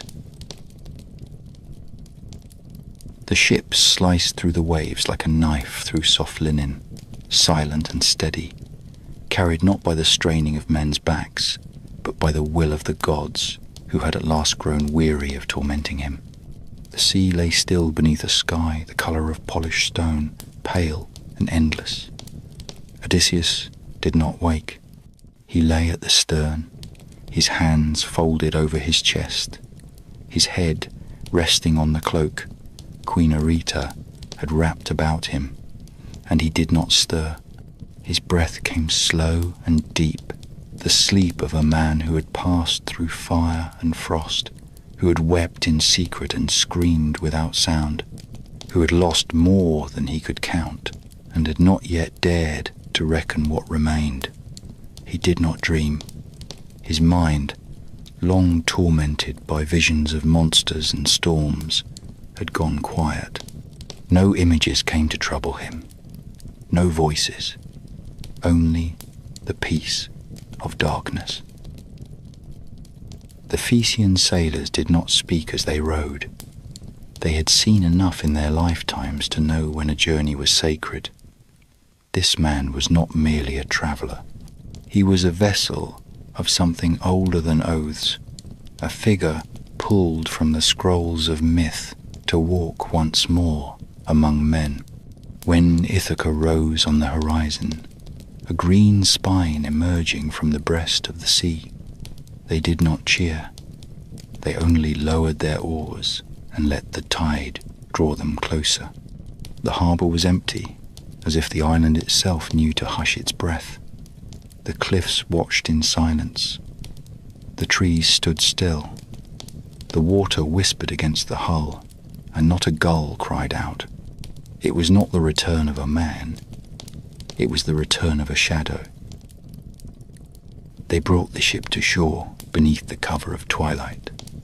Odysseus still slept, unmoved by the slowing of the sea or the change in the wind. The sailors lifted him gently from the vessel, as one might carry a sleeping child or the body of a fallen king.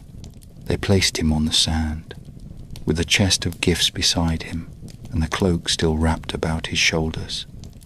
Then they returned to the ship and departed, their task fulfilled, their oaths complete. None remained to see the god's vengeance fall. For Poseidon had not forgotten. Even in his silence, the sea god had watched, and when the ship that had carried Odysseus reached the open sea once more, swift and proud and gliding like a swan across the deep, he struck. With a glance, he turned it to stone. The prow froze first, then the deck, then the sail, all hardening into pale grey rock. The sailors, frozen mid-motion, became statues of salt and grief, caught forever in their final act of mercy. The ship sank beneath the waves, not as wreckage, but as a monument, a reminder that no kindness toward the son of Laertes would go unpunished. Odysseus knew none of this. He awoke alone on the shore of his homeland. The smell of the earth and the sound of cicadas, familiar and strange, all at once. He sat up slowly, his body aching from stillness, and looked around. The olive trees rustled in the breeze. The hills rose behind him, green and quiet. The shepherd's path wound down to the bay, overgrown with thistle and thyme.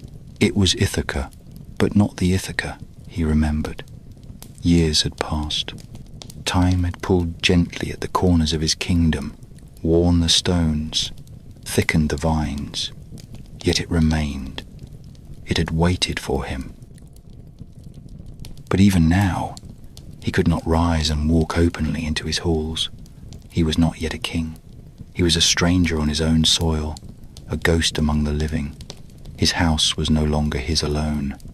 Suitors feasted in his halls, men fat with arrogance and drunk on his wine, wooing his wife and mocking his name. His son had grown without his guidance. His servants had lived without his command. His queen, faithful or not, still held her court. And if he returned as he was now, ragged and unknown, they would not bow, they would laugh. So he wrapped the cloak tighter about himself and took to the hills, leaving the gifts hidden in a cave beneath the watchful gaze of the gods. There, among the wild goats and wind-scoured stones, he met a man tending his sheep, a figure gnarled with age and calloused by labour, but strong still. And when the man spoke, it was with the voice of someone who had once called Odysseus master. It was Eumaeus, the swineherd. Odysseus did not reveal himself, not yet. He watched and listened, weighing the years in every word. In the small hut where Eumaeus lived, with smoke curling through the thatch and the scent of stew hanging in the air, he sat and ate in silence. It was a humble place, but it felt more like home than any palace had in years.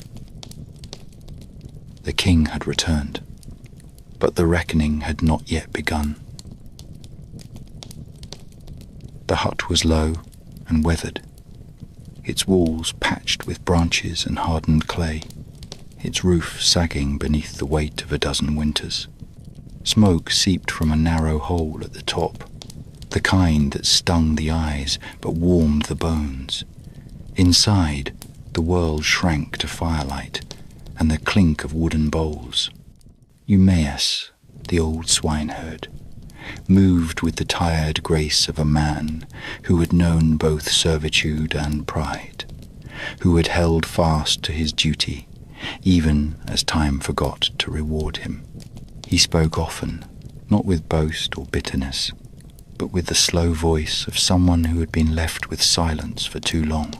He spoke of Ithaca, of the suitors who infested the palace like rats in a granary, who feasted while the queen waited, who laughed while the people whispered. He spoke of Penelope, and how she still held her loom and her grief with the same stubbornness, weaving by day, unravelling by night, keeping her vows with thread.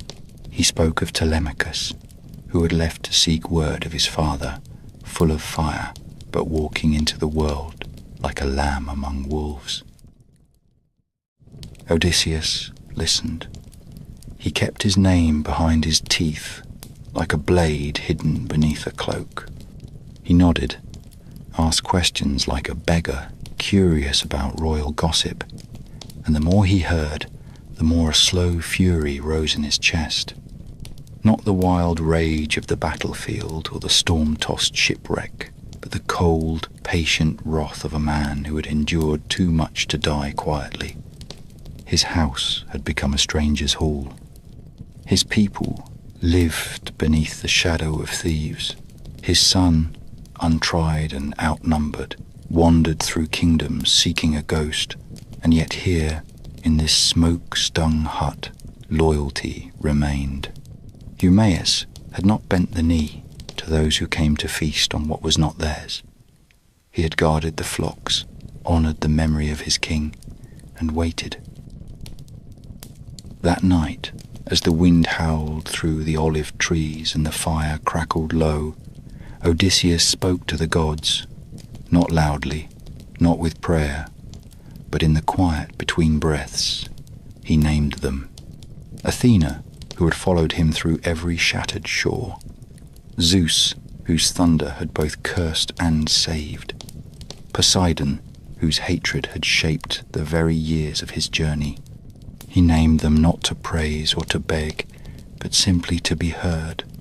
If they still watched, they would see him now, not as the weeping man on Calypso's shore, not as the broken sailor lashed to a splintered raft, but as the wolf who had returned to his den and found it overrun.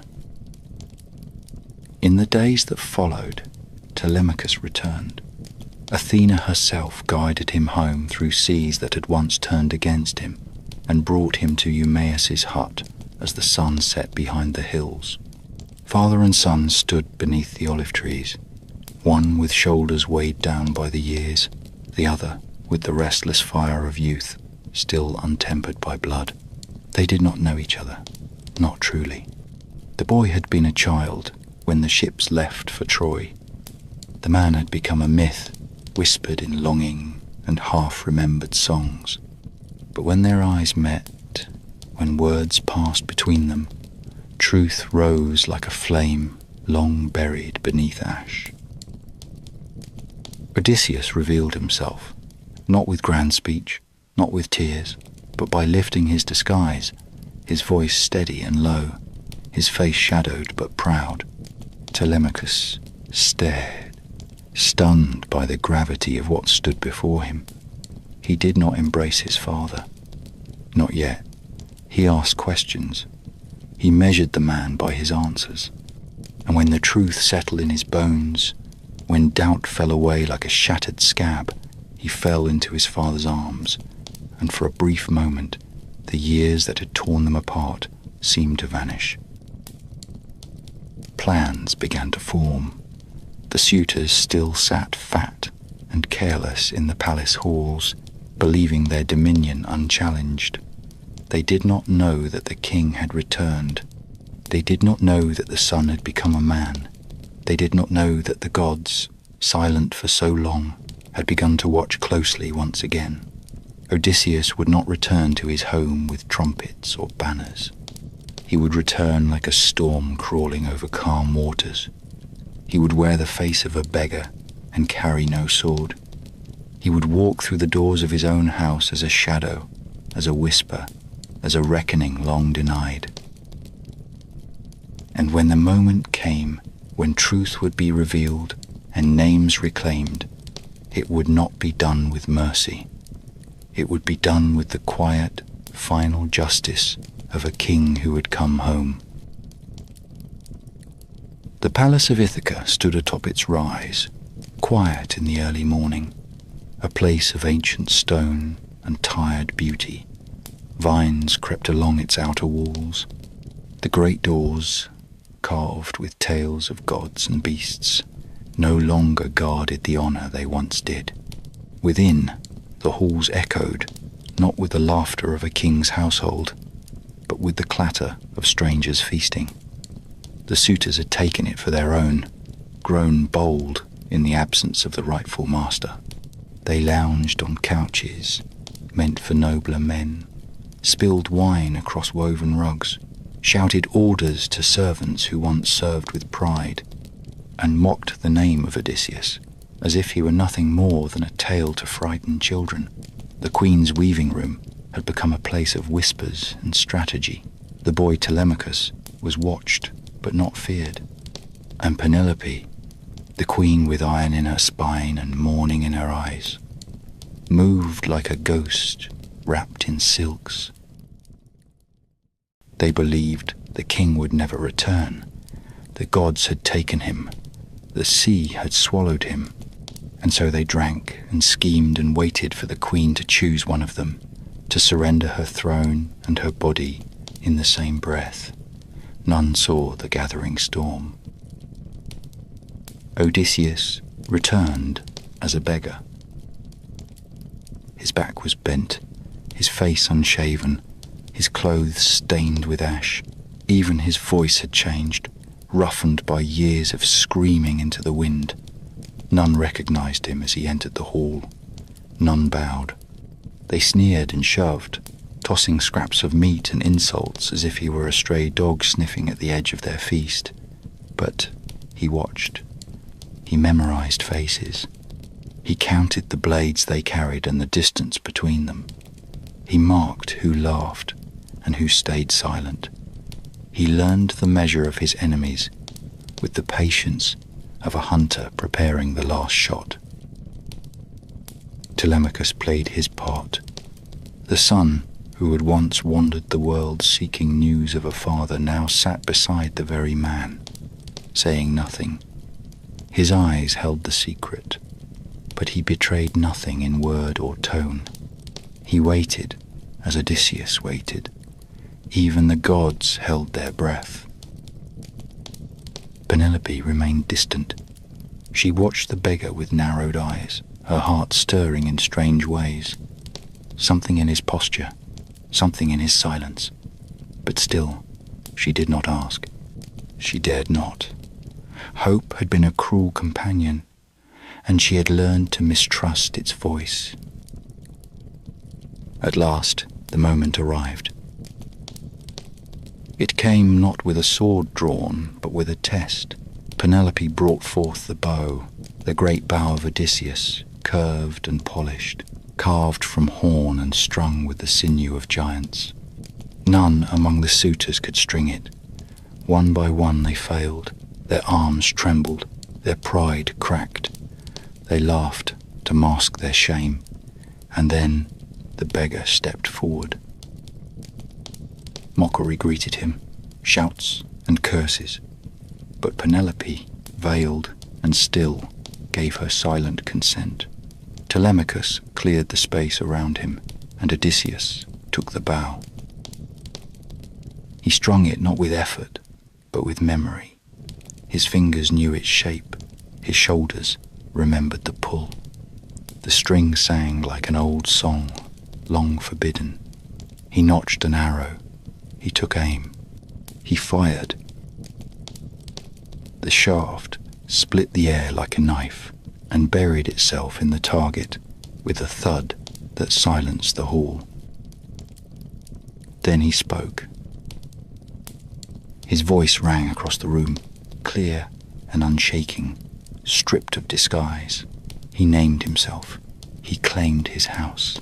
He called out the suitors by name and named their crimes one by one. And before the echoes had faded, he fired again. The first man fell with an arrow in his throat. Panic erupted, but the doors had been barred. The suitors reached for their swords, but Telemachus had hidden them. Odysseus moved like the war god himself, loosing arrow after arrow, each one a judgment passed. Telemachus stood at his side. The swineherd Eumaeus joined them, and so too did Philoetius the cowherd, each man faithful, each man silent and fierce. Blood painted the stone, screams echoed against the marble. Men who had mocked the name of Odysseus now begged it for mercy.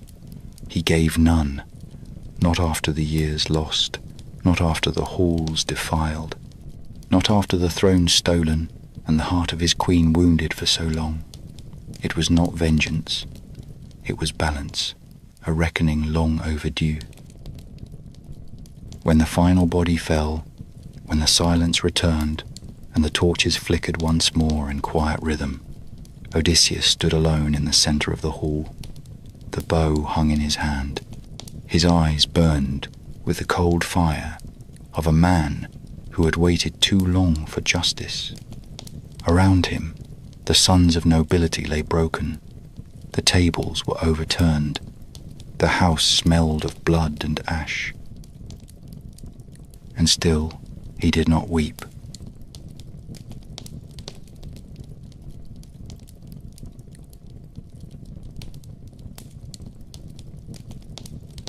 The slaughter had ended. The bodies of the suitors lay sprawled across the stone floor like fallen deer in a sacred grove, their wine-stained cloaks stiff with blood, their open mouths silent at last. The fire still burned in the hearth. the same fire that had once warmed royal feasts and now glowed upon the wreckage of treachery and justice. Odysseus stood in the quiet, his chest rising slowly, the bow still clutched in one hand. He had spoken no words since the final arrow flew. The cries had died down, the clatter of panic had faded, and only the soft shuffle of Eumaeus gathering the weapons of the dead disturbed the stillness. Telemachus, stained with the blood of men who had stolen his childhood, stood beside his father, his shoulders squared, his eyes no longer those of a boy. And yet, even now, Odysseus was not whole. Penelope remained apart. Somewhere in the palace, she waited, her loom abandoned, her thoughts a knot of hope and disbelief. Word had reached her, brought by trembling servants, but she did not run to the hall. She did not faint with joy. She stood in the shadows, silent as the stone walls, her fingers twisted in her veil. For 20 years she had dreamed of his return, and now, a stranger in beggar's rags, claimed to be the man she had buried in her mind long ago. She had been betrayed by hope before. She would not be deceived by it again. Odysseus washed the blood from his hands and cast off the garments of a beggar. Athena came to him in that moment, unseen by mortal eyes, and touched his shoulders. His back straightened. His skin took on the glow of youth. His beard darkened. The weariness of a decade at sea fell from him like a shroud. And when he stood in the queen's chamber, he looked as he had when he left for Troy, proud and tall, with the same hard line to his jaw and the same storm behind his eyes. But Penelope did not smile. She studied him the way a sculptor studies a block of marble, looking for the shape hidden within. She did not rush to embrace him. She asked questions. She measured his words. Her silence was not coldness. It was armor, built over years of uncertainty. She had held the kingdom together with thread and will, had outwitted liars and silenced cowards, had raised a son alone and kept her dignity sharp as a blade. She would not fall into a man's arms simply because he knew the right name. And so she tested him. She ordered her servants to move the marriage bed, the one she and Odysseus had shared long ago, and place it outside the bridal chamber, a simple command, but one that no impostor could pass. At the mention of the bed, Odysseus stiffened. He spoke at once, his voice dark with memory. That bed, he said, could not be moved. He had built it himself from the trunk of an olive tree, rooted deep into the earth. He had carved the room around it, shaping their life together into the stone and wood of their home. It was immovable, unless someone had severed the tree, hacked at their very bond. At that, Penelope wept. She crossed the room and took him in her arms, not as a queen greeting a king, but as a wife reclaiming a husband. The years between them collapsed like dry leaves. They stood together, not as strangers, not as ghosts, but as the man and woman who had once begun their story with a single glance and had now ended a war with a single truth. That night, they returned to the olive bed. They spoke little. There were too many words, too many stories, too many scars to name. Instead, they lay side by side, the silence between them not empty but full. They had lost years. They had lost friends. They had nearly lost each other, but they had endured. The gods had tested them. The sea had scattered them. Time had tried to erase them. But in the end, they had returned to the place where it all began. And as Ithaca slept, beneath the moonlight that silvered the olive trees and the hills that had waited so patiently, the king and queen were whole once more. And that, dear listener, is the end. Sleep well. Good night.